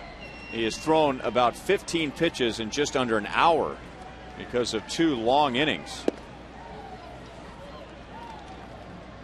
The Indians have batted 17 in their last 2 trips to the plate.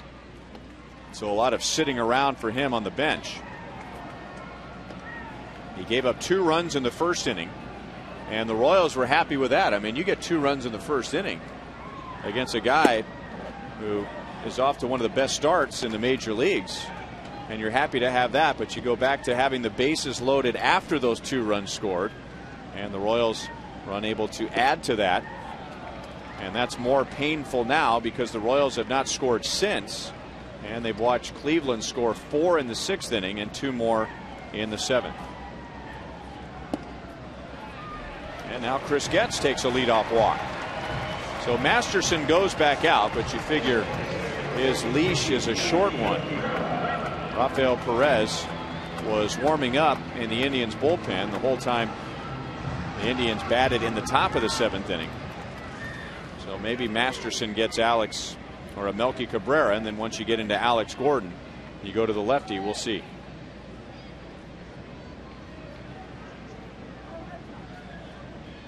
Four walks, by the way, for Masterson in 6+ innings. He had 4 walks in his first 20 1/3 innings before tonight. He also has hit a batter. Yeah, the one thing you worry about is just more he's at such a arm angle that the release point, it has to be consistent for his ball to work the way it wants to work. So if he has trouble finding that consistent release point, and most times when he's gotten in trouble tonight, it's been he's overpitched to the outside to right-handed hitters. So just getting back on that groove might be tough. 1-1.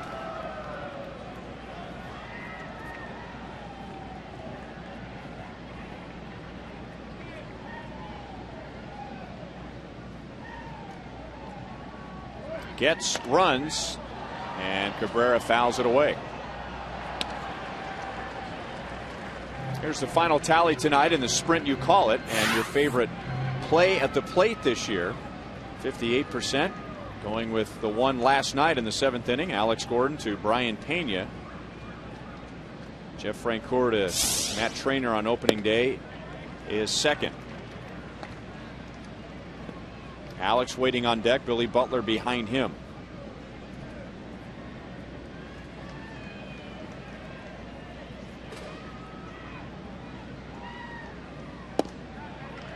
Three balls, 2 strikes.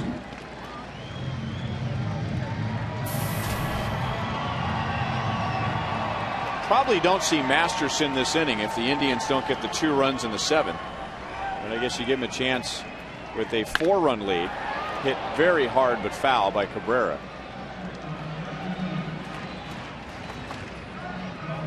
Well, you still have to be careful because you're only working with 4 runs, and you get a couple of walks and a base hit, and it's a whole different ballgame.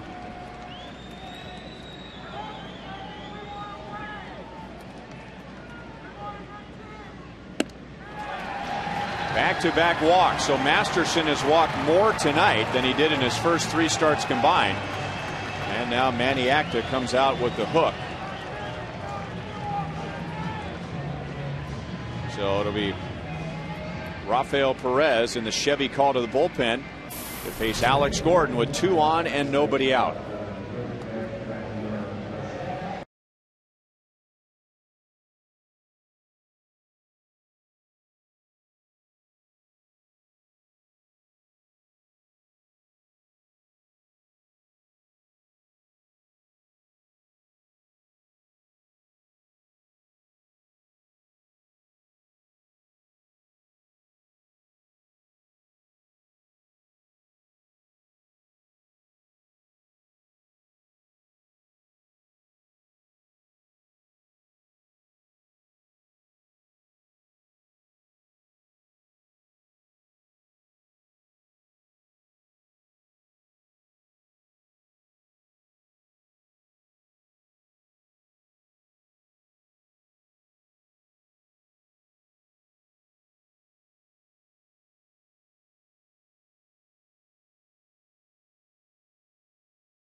Seventh inning, they have 2 on, nobody out for Alex Gordon, who is the subject of tonight's Miller Lite Taste Greatness moment. Alex continues to swing the bat well. This is in the first inning. This hits a line drive over second base. This ball goes all the way to the wall to score Melton Rivera in the first inning. Alex cruises into third base with a triple.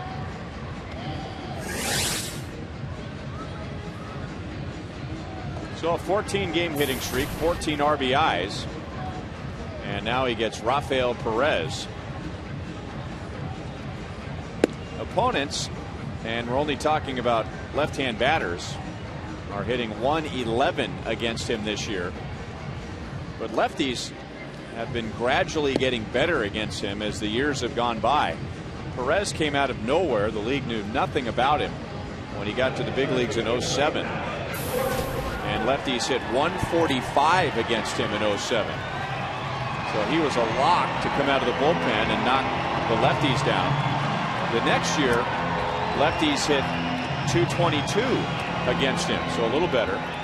In '09, they hit .421 against Perez, and last year .308. So the league figured something out about Rafael Perez, and he's trying to reestablish himself as a dependable left-handed setup man. 2 on, nobody out. And the pitch is down and away.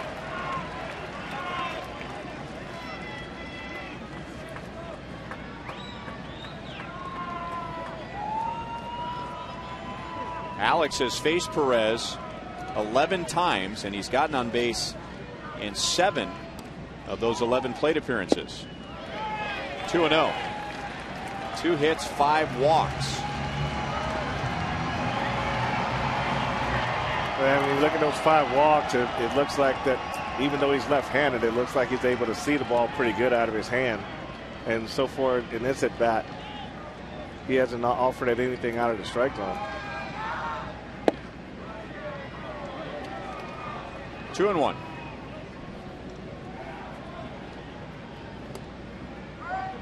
The walks hurt the Royals in the top half of this inning. The Indians got 2 runs on 1 hit. There were 4 walks, and 2 of those walks came around to score. Into left center field, Brantley and Sizemore coming together. It's Brantley, and Alex is 1 for 4.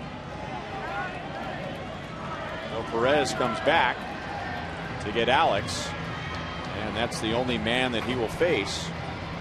Manny Acta's back out, and with Billy Butler coming up, it will be Vinny Pestano.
Week on Fox Saturday Baseball, Joey Votto and the Reds head to St. Louis to take on the Cardinals in a showdown between NL Central rivals.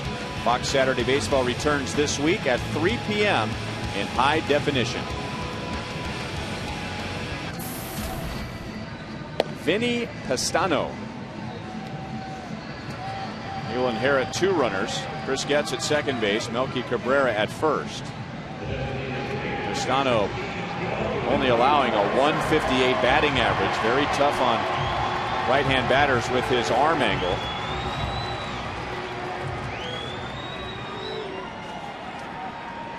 He appeared in the game on Monday night, pitched 2/3 of an inning.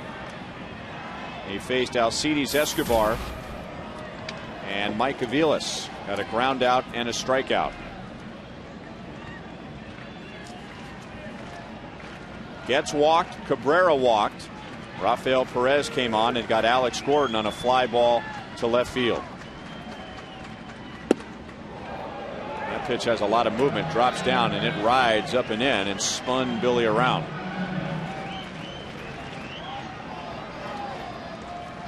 With that lower arm angle, Billy's going to have to hang in there, and these are the guys that he can somehow get inside the ball and drive it back through the middle. 2 balls, no strikes. Billy looked like he was taking all away on those first 2 pitches, realizing that the Royals need base runners at this point.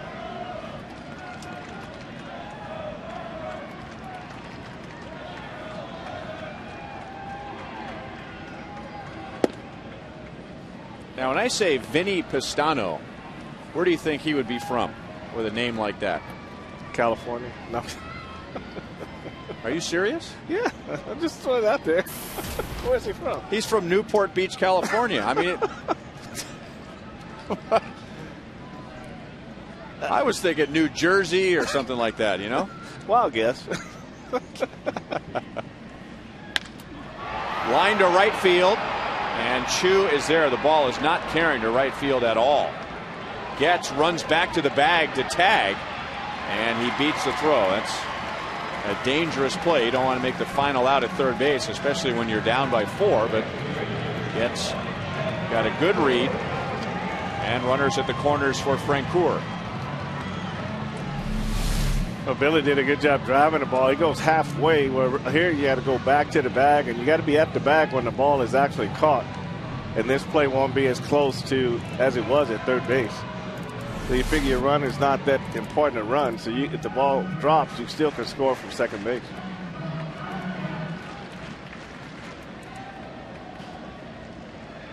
And Pestano gets another right-hand batter, Jeff Francoeur.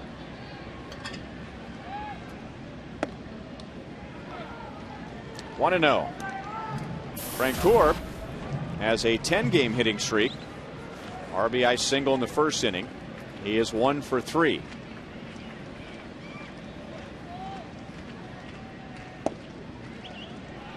Two and 0.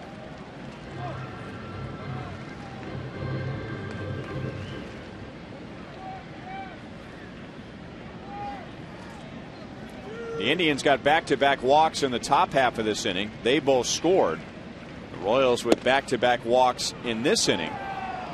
And now they're at first and third with 2 down. Francoeur jumped back, but Joe West called that a strike.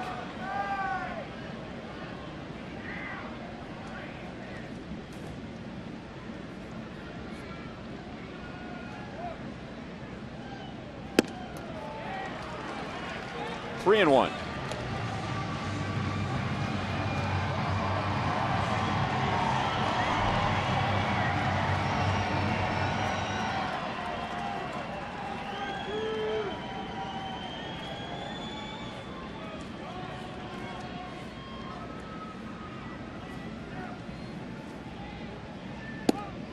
Bases loaded.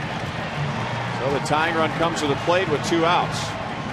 The Indians have walked the bases loaded. Masterson walked Getz and Cabrera. Now Pestano puts Francoeur on.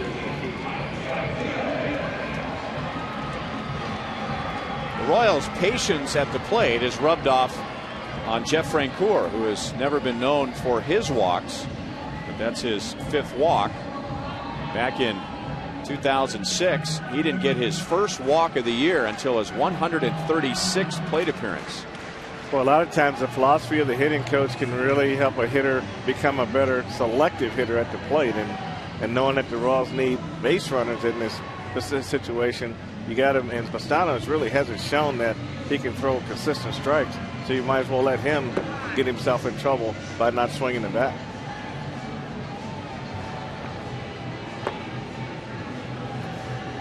Royals have improved their walk totals dramatically, and with it their on base percentage. Coming into the game, Royals with the third best on base percentage in the league as a result of the 5th most walks. Tonight the Royals have walked 6 times. Mike Aviles has homered this year. That was back on opening day against the Angels. Now he bats with the bases loaded and 2 down. Slider outside for ball 1. He just picked on a high fastball and drove this ball in the bullpen right here. This is the type of pitch that Mike can hit, so he just got to make sure that the pitch he selects is not running back in on his hands.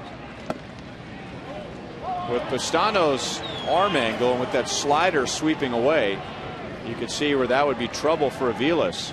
And he's faced Pastano 3 times, 0 for 3 with 2 strikeouts. Yeah, Pastano would have to leave it up and in the middle for Mike to be able to do something with it. Boy, he got the pitch up and down the middle. Good swing, just didn't make solid contact. That's his pitch right there. I mean, that's the ball that he doesn't miss very often. And you can only judge by the arm angle that the ball was still on its way up when Mike went to swing at it. Slider got the inside corner. Royals get 3 walks and they leave the bases loaded.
Scoreboard presented by Panera. Boston wins. That makes them 6-11, still in last in the East. Detroit beats Seattle by 1. Tampa Bay, after a slow start, they're back to 500. Meanwhile, the White Sox have lost 7 in a row. Baltimore beats Minnesota. Minnesota 6-12. The Yankees beat Toronto. And it's the Angels leading Texas there in the 9th inning. Those 2 teams were tied for first with an 11-6 record, the same record the Royals have. CLE AT KCA has not pitched in a week. You have to go back to Wednesday afternoon in Minnesota, the last time he was on the mound. He'll get Orlando Cabrera, Michael Brantley, and Matt Laporta.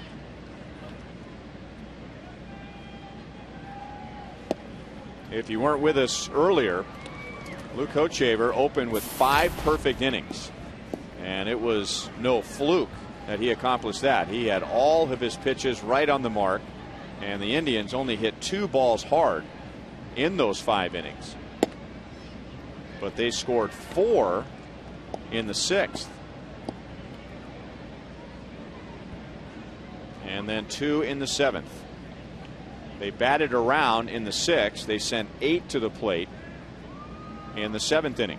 All 6 runs charged to Hochevar, although 2 of the runs came around to score after he was out of the game.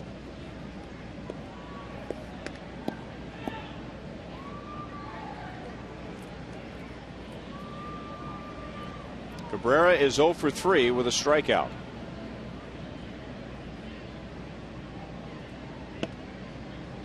Three balls, 1 strike.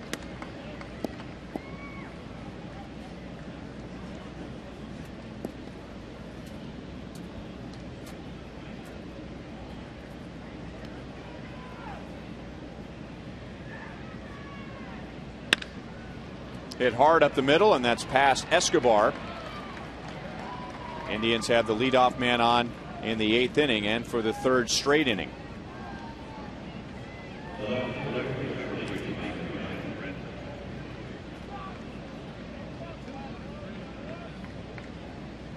And that brings up Michael Brantley, and he put an end to Hochevar's no-hit and perfect game bid with a single leading off the 6th inning.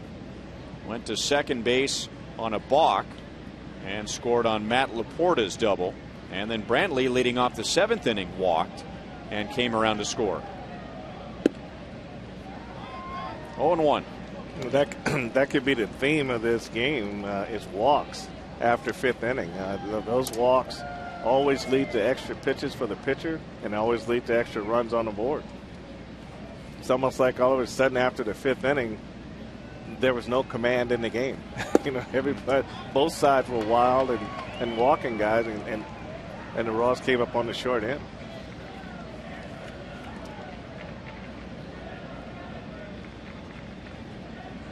Justin Masterson, who's had great control this year. In his first 3 starts, he walked 5 and hit a batter, but the Royals were only able to turn 1 of those into a run. No double play as the ball popped out of Teixeira's glove. They hit the force, and Cabrera's out at second base. Ball gets on that pitcher pretty quick, and Teixeira just really kept the ball off his face, and the ball dropped right down by his feet, and was able to get the lead runner at second base.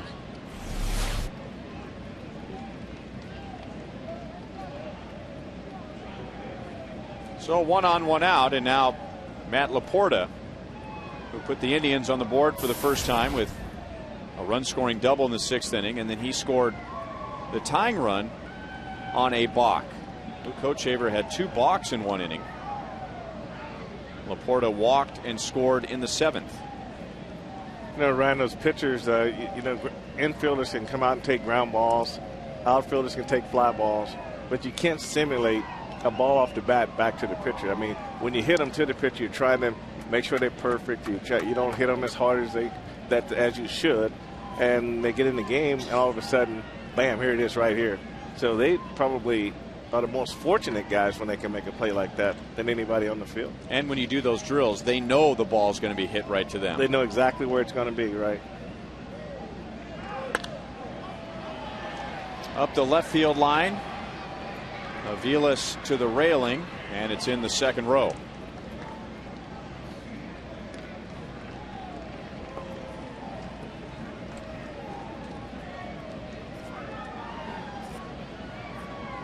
It was 56 degrees at first pitch, and the temperature has dropped as you would expect, but the big difference between tonight and last night is the wind. The wind was coming out of the northwest, so it made it feel a lot cooler than the lower 40s. And tonight, the flags are just barely moving. Shallow right center. Francoeur wants it, but he's called off by Melky Cabrera, who has priority in the outfield. 2 away. Remember, you can take your group out to Kauffman Stadium and you will save big. Groups of 20 or more get a significant discount compared to single game ticket prices.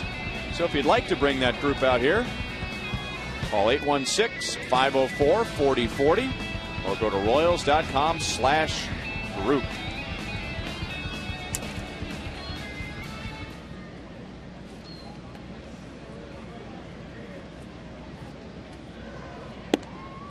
Outside to Jack Hanahan, who hit a 2-run double last inning after failing to get a bunt down. In the 6th inning, with a runner at second base and nobody out, he hit a ground ball getting the runner to third, and that runner scored on a balk.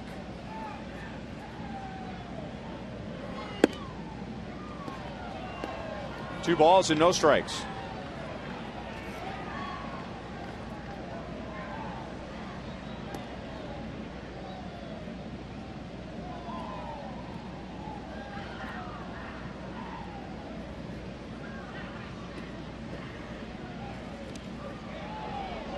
Close play.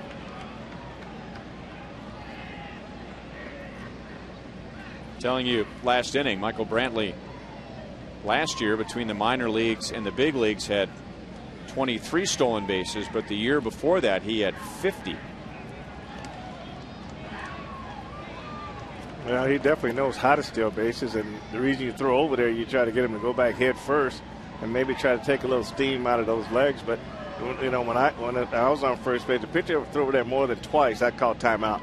You know, they just want to keep getting back out there because they just want you to beat your legs down so they can take maybe a step from you going to second base. Chatting with Sandy Alomar Jr., longtime Indians catcher, 1990 American League Rookie of the Year.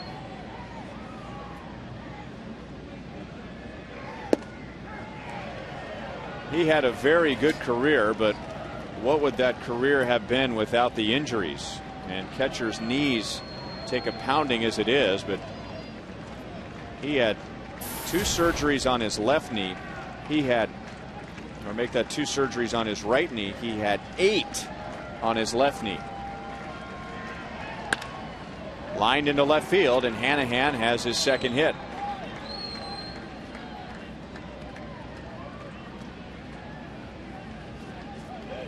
Yeah, great family history in baseball.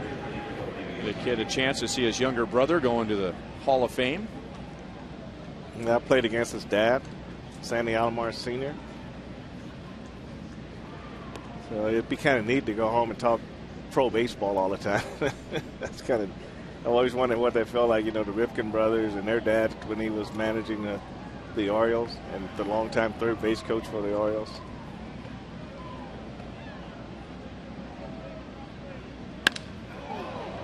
Into center field. Melky is back, still back, and onto the warning track to bring it down. The Indians leave 2 to the bottom of the 8th, 6-2 Cleveland.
Find the new Ford you're looking for at thoroughbredford.com. And by Steel. Are you ready for a steal?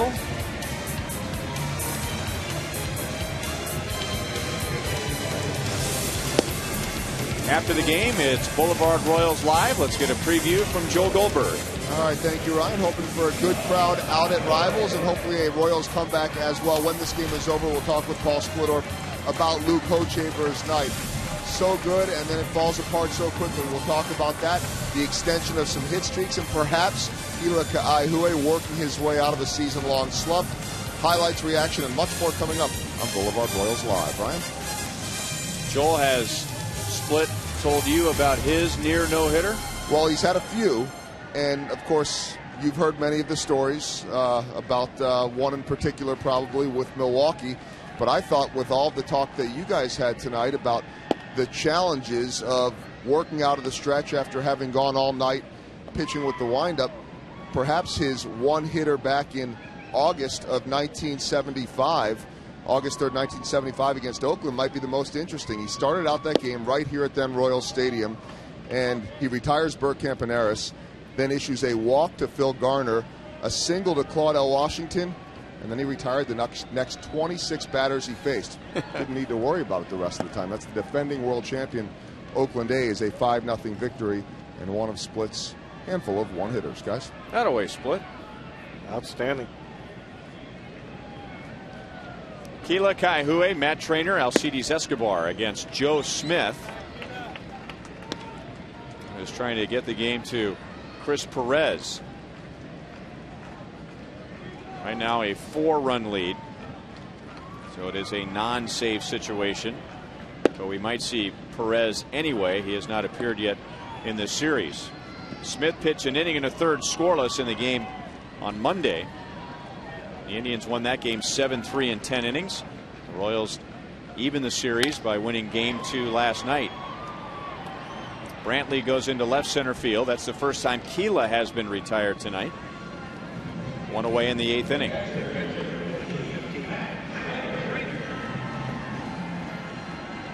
And now Matt Trainer, who has walked, struck out, and popped out to second base.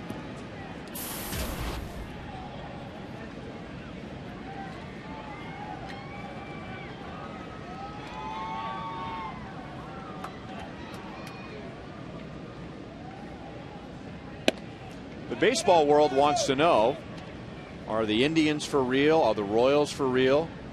Can they hang in there for the rest of the season and contend in the Central Division? And of course we'll have to wait and see about that, but we'll get a pretty good idea of how these two teams match up as they are in the middle of a stretch where they will play each other 7 times over 11 days. A 4-game series here that'll conclude tomorrow. And the Royals are off to Texas for 3 and then Cleveland for 3. Well, you never know what September is going to bring, but right now you have to be pretty excited on both sides as the start that your team's gotten off to, and it should create some excitement in the, as far as the fans go. I know that when you go to spring training as a manager, you try to sell a certain philosophy to your team, and Ned's philosophy was be aggressive. That's going to be our identity, and they do it all spring, take it right into the season, get off to a great start. So you just got to continue to build from that. Two different ways of looking at it, the two different managers. Manny Acta has been building it up, saying this is great for the Indians and it's great for the Royals. Well, Ned Yost has been trying to downplay it. At least that's what he's portraying. Around here, though, it doesn't matter if it's April the 20th. I mean, the Royals are 11-6. Well, that's headline news in Kansas City. If I'm in a uniform down there and I'm in first place in April, whether they think I'm going to finish last or not as a team, I'm happy to be in first place because it's a heck of a lot more fun to wake up, and it's a heck of a lot more fun to go to the ballpark, and the people you meet as you move around, it's a heck of a lot more fun to talk to them.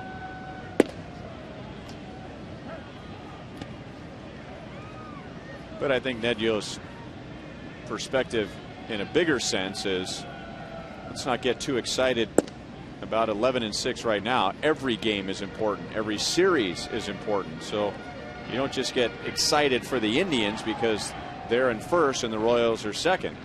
And you fall into that trap of having a letdown when you face a team that's in last place. Well, you hope that doesn't happen, but you know, you go out, you try to win the series. If you can win enough series during the course of the season, then you're going to be in pretty good shape as the season goes along.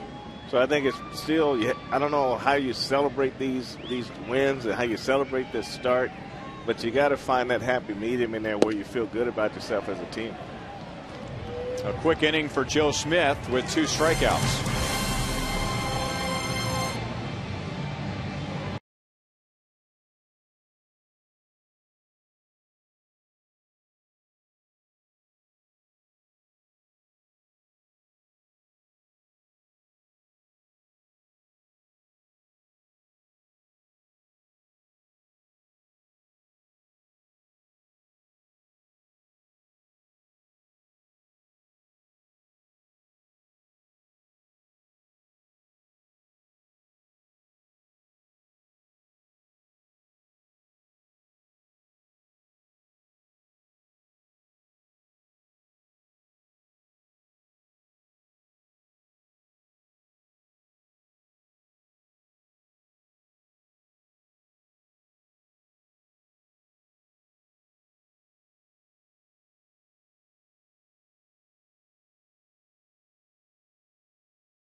Chevrolet play of the game on defense. Well, he does, and then against Micah Beal, if he comes in and dives head first, it makes an outstanding play. That's why he's got 2 gold gloves on the shelf.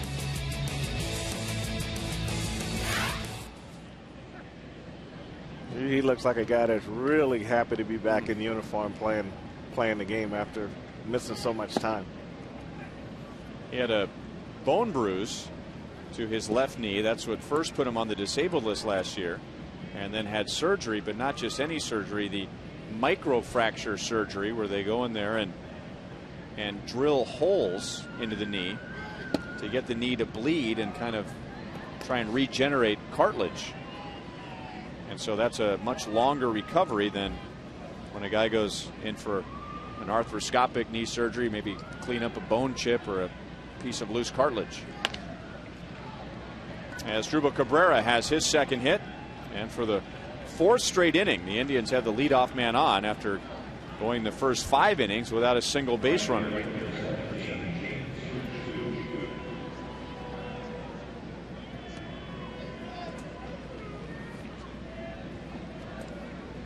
The micro fracture surgery. And that, so the bleeding regenerates cartilage? I think that's what they try to do. I could use some of that. Just don't want to go through the pain.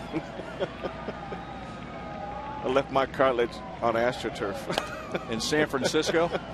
Right here in Kansas City. Well, I remember a couple of years ago you were playing in that Legends game, and everybody out there for the most part was acting their age, except for Frank White, who was moving around a little better than most guys his age. Stretched a single into a double, made a couple of good plays on defense, but then paid the price for the rest of the season, getting up and down the stairs here at the ballpark. Yeah, the elevator became my friend after that. As a mind, that's why I'm letting my mind make dates my body can't keep. You know?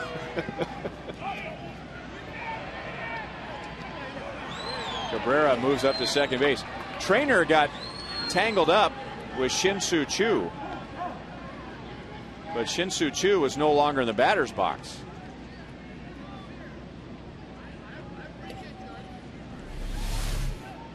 We take a look at this. He does a good job blocking the ball back out in front, and Choo really just doesn't know which way to go. He's trying his best to get out of the way.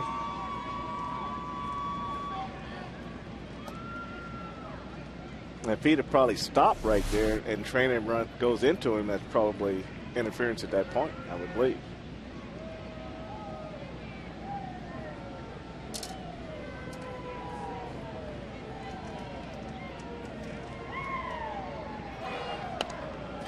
2 balls, 2 strikes.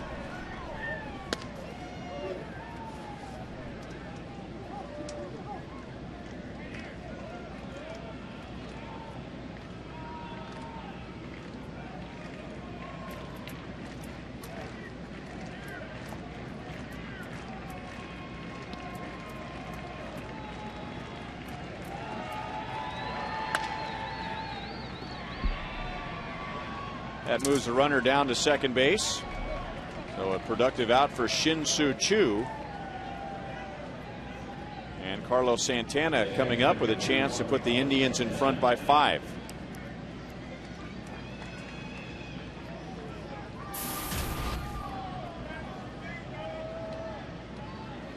Two walks, a strikeout, and a ground out for Santana.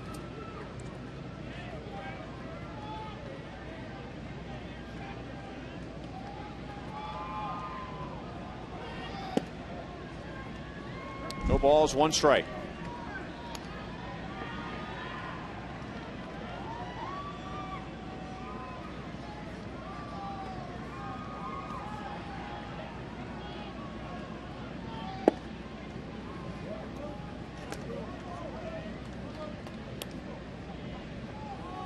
Now the Royals have brought the infield in. They don't want to give them any more runs here.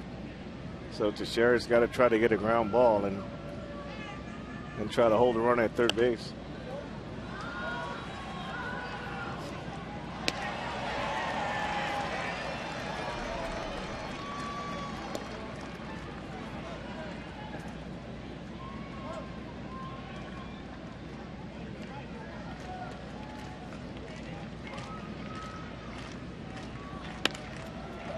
And he drops that into center field, and it is a 5-run Cleveland lead.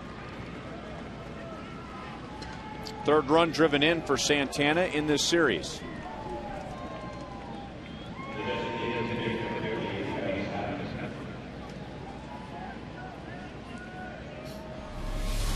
Teixeira leaves a changeup up in the zone. And they got in on Santana just a little bit, but he was able to get it out over to Drane and infield, right out in center field for an RBI. When the Indians came to bat in the top of the 6th inning, the Royals had a 2-0 lead.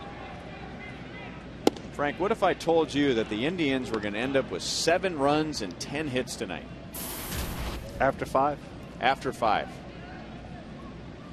I'd have bought you dinner. No way. I mean, they had nothing going against Hochevar in the first 5 innings. Now Travis Hafner, who stands in now, he lined to right for the 2nd out of the 5th inning. That combined with Shin-Soo Choo's line out to right in the 1st inning. Those are the only balls that were hit hard in the first 5. The Indians had no answer for Luke at all. But then Michael Brantley led off the 6th with a single before the inning was over. They sent 9 to the plate. They batted 4 or plated 4. They added 2 more in the 7th and now 1 in the 9th. And the Royals still haven't scored since their 2 runs in the bottom of the 1st inning. Fouled back over our heads.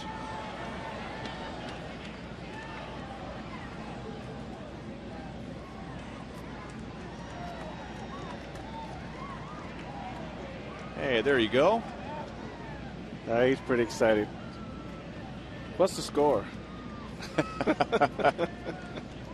He's just having a ball. Literally. Yes.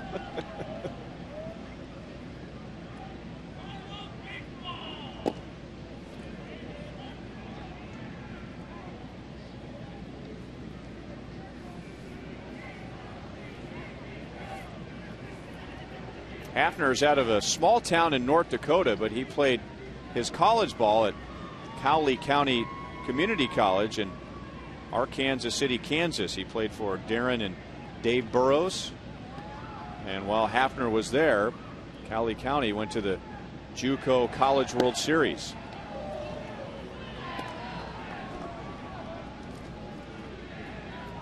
Remember a player by the name of Junior Spivey? Yes. Played with the Cardinals. Junior Spivey was on that team. Travis Hughes also made it to the big leagues. He was on that team. They actually won it all in 1997.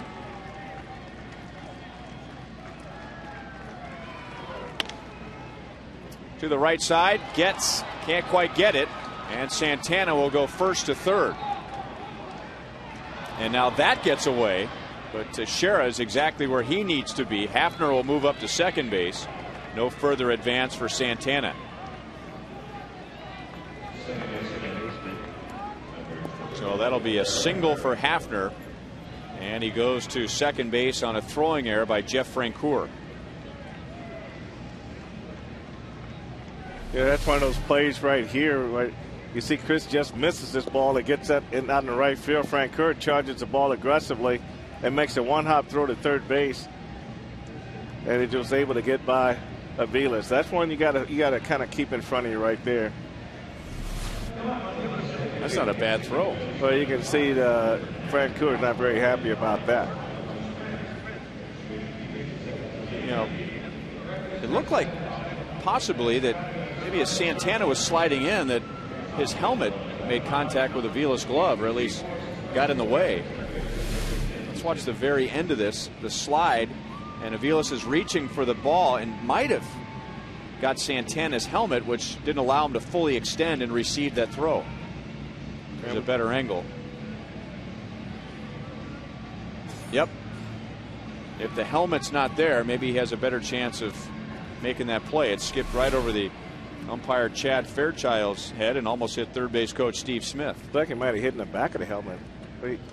That's wow.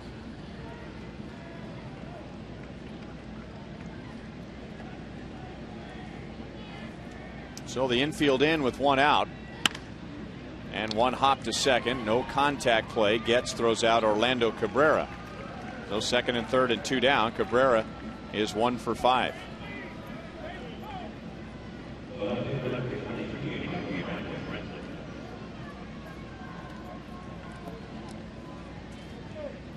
Royals will have the top of the order in the bottom of the ninth. Chris Getz, Melky Cabrera, and Alex Gordon.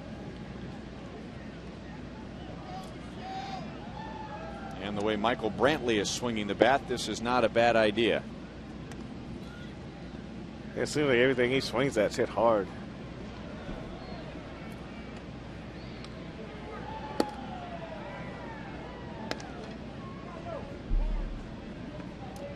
Even though it's an intentional walk, it is the 6th walk surrendered by the Royals tonight.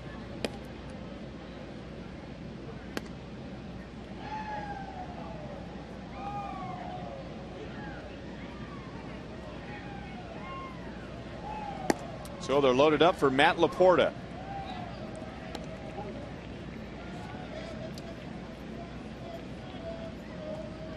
Colorado defeated San Francisco earlier today 10-2. And the reason that matters is because the Indians and the Rockies were tied for the best record in the big leagues. Colorado now has moved to 13-5. The Rockies at the moment 12-5.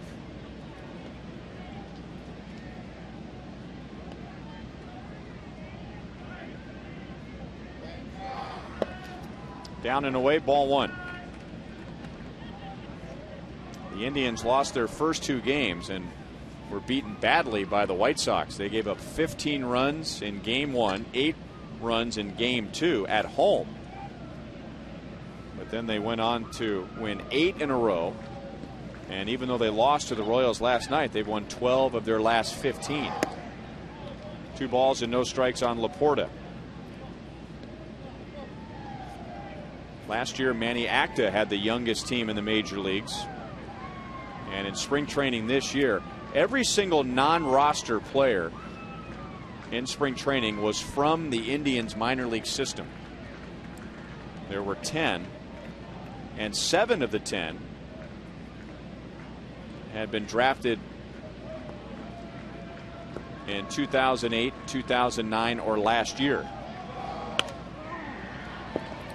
Popped up. Aviles goes into foul ground. And that's the inning. The Indians get 1, and they take a 5-run lead in the bottom of the 9th.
Have scored 7 unanswered runs. It'll be Tony Sipp in the bottom of the 9th inning. He's off to a good start. 8 games in the league, hitting .103 against him, and he will get at least 2 left-hand batters. Chris Getz, a lefty, Melky Cabrera, switch hitter, and then left-hand hitting Alex Gordon. So Sipp trying to hand Justin Masterson his 4th consecutive victory. He went the first 6, faced a couple of batters in the 7th, gave up 2 runs. Rafael Perez, Vinny Pistano, and Joe Smith have gotten the game to the 9th inning. Getz has grounded out twice. He's been hit by a pitch, and he is walked.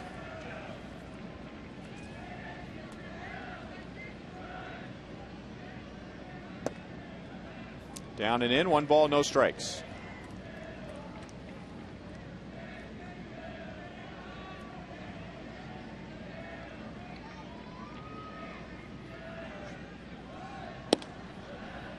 2-0.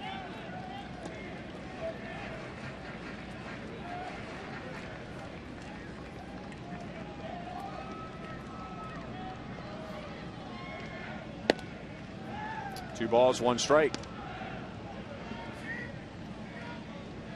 Tony Sipp, once a 45th round pick, so not a guy you figure would get to the big leagues, out of Clemson, where he was also an outfielder. He is not seeing the strike zone the same way that Joe West is seeing it. Well, he showed a little frustration. Didn't let Joe West see him, though. And another walk. That is 7 walks given up by the Indians. The Royals have only been able to turn 1 of those walks into a run.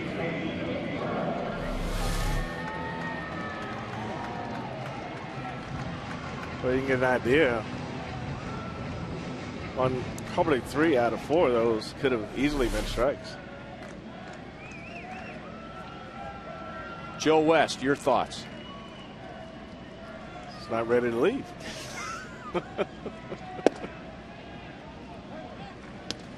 Melky walked in the first inning, came around to score on Alex Gordon's triple, and then he walked again in the 7th.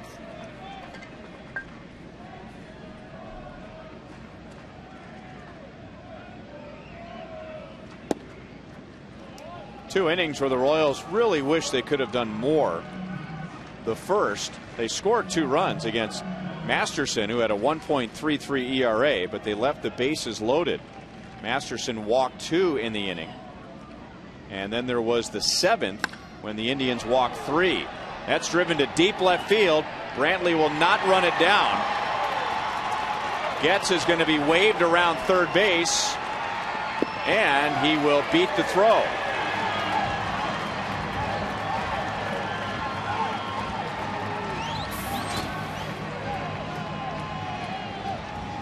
That's a 3rd double of the series for Melky Cabrera. Well, this pitch comes down and in. He really dropped the head of the bat on this pitch. And this ball didn't take long to get over Brantley's head, who can run, and just short hops up against the wall. Now it does a good job here getting a relay throw in. And this play is fairly close at home plate. Yeah, you can see Chris Getz maybe slide on that play there. But that hitter, that next hitter's got to be the one to direct him at the plate. I had as much fun watching the umpires adjust to that play as anything else. You know, you think the umpires just stand around and make calls at their particular bases, but they have a rotation as well. And on that particular play, third base umpire Chad Fairchild was responsible for what happened in left. Paul Schreiber stayed at second. Joe West, the home plate umpire, runs up the line in case there's a play at third. And you might have noticed on the throw to the plate, that was first base umpire Angel Hernandez who was there if there was a play at home plate.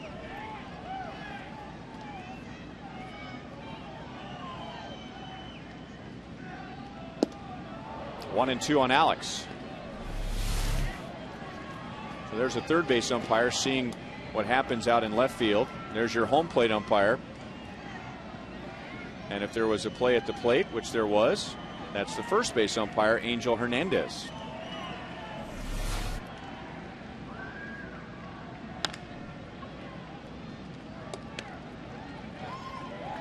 The only guy that has to be careful is the third base umpire going up to third base. Make sure he stays out of the way of the runner. You mean the home plate umpire? I'm sorry, the home plate umpire. Chad Fairchild, his responsibility is to go out into left. Make sure a catch is made, a catch is not made. Maybe the ball bounces over the wall.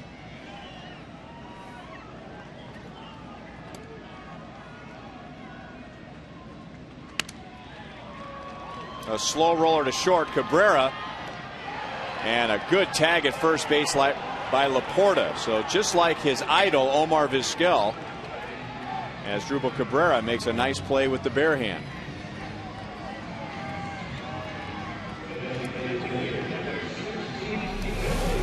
This is a ball that's really rolling really quite fast to barehand this ball right here, but Laporta does a good job coming off the base. So what you don't like to see on a ball going that fast, and you got a runner on second, and you come in and barehanded like that, and if the ball gets by, that runner's going to score. But, you know, Alex was too close to the base to really avoid this tag where he could maybe slide to the outside, and he just luckily that he was able to walk away without any type of injury, because he was clearly off balance after that tag.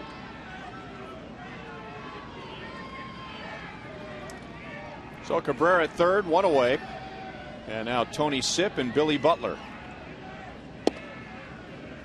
You know, one last thing on the umpires, and normally you're not watching the umpires during the game except for the home plate umpire or the base umpire where there's a play. But every now and then you'll notice that before a play is made, the umpires, just like a good player, they start to think ahead of what might happen. And they've got signs for each other. And you'll notice the home plate umpire will point to the first base umpire, who will point back to him, will point to the second base umpire. They start talking about, or a reminder of what rotations they're going to go with depending on where the ball's hit. Well, I think they almost have to do it, because you can go a long time without runners being on base and just get everybody in that good frame of mind. And you see it a lot in spring training when you're only working with the 3 umpires, and the rotation is a little bit different. So it's a little bit easier to rotate with 4. So they've been rotating ever since the minor leagues. But sometimes with 2 umpires, they've got to rotate.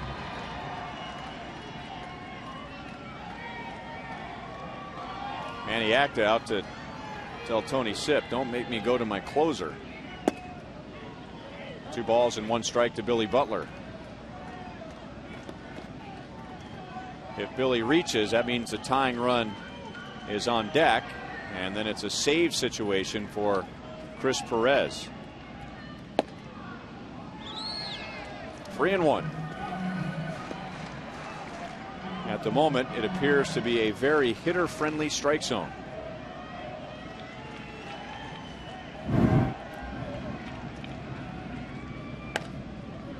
Full count. No, regardless of you know how umpires come around in spring training, they tell you about the strike zone and what they're going to try to call, but I think it's very difficult to get 2 guys to see the same thing. I mean, I think some guys can be off a little bit, in, out, up, down. I know they make a good effort, but it just doesn't always work that way. As Drupal Cabrera makes the play, Billy is 1 for 5, and Cabrera is back to third, and that keeps the tying run in the hole.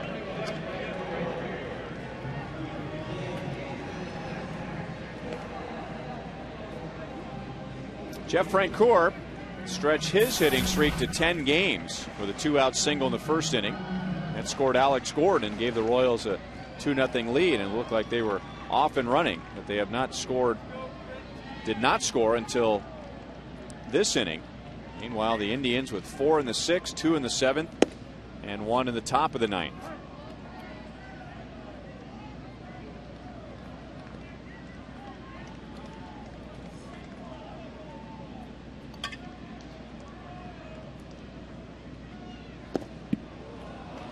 Oh, 0-2. And on the follow through, it sounded like Francoeur may have gotten Carlos Santana. Probably right in the top of the head. Anytime you take the helmet off, start scratching the head, that smarts pretty good. Donk. Makes you wonder, the old time catchers, used to just turn their cap around backwards. Oh, I mean, how many times they get hit in the head? Well, how about that little button that was on top of the cap there? What if you hit the button just right? Oh, my goodness. Deep to left field. Brantley is all the way back, and it's a long two-run home run for Francoeur.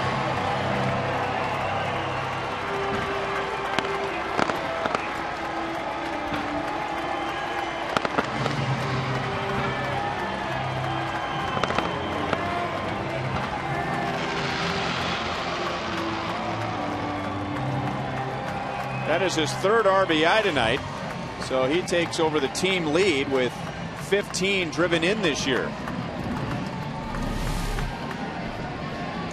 Well, we can look at this line. This is a no-doubter right here. Francoeur gets his fastball middle in, and he drives this ball deep in the left field. And that's when he can definitely kiss goodbye, because he definitely got the bat head through this ball, and this ball jumped out of the ballpark. So the Royals are down by 2, but now they have to face Chris Perez.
Down by 5. Melky Cabrera doubles in a run. Jeff Francoeur hits a 2-run home run. The Royals are down by 2. They only have 1 out to work with, and they're facing Chris Perez, who has not allowed a run since August 8th of last year. So 26 consecutive scoreless innings. He is 15 out of 15 in save opportunities over that stretch. And the opponents, since last early August, are hitting .086. 1 ball and 1 strike on Mike Aviles.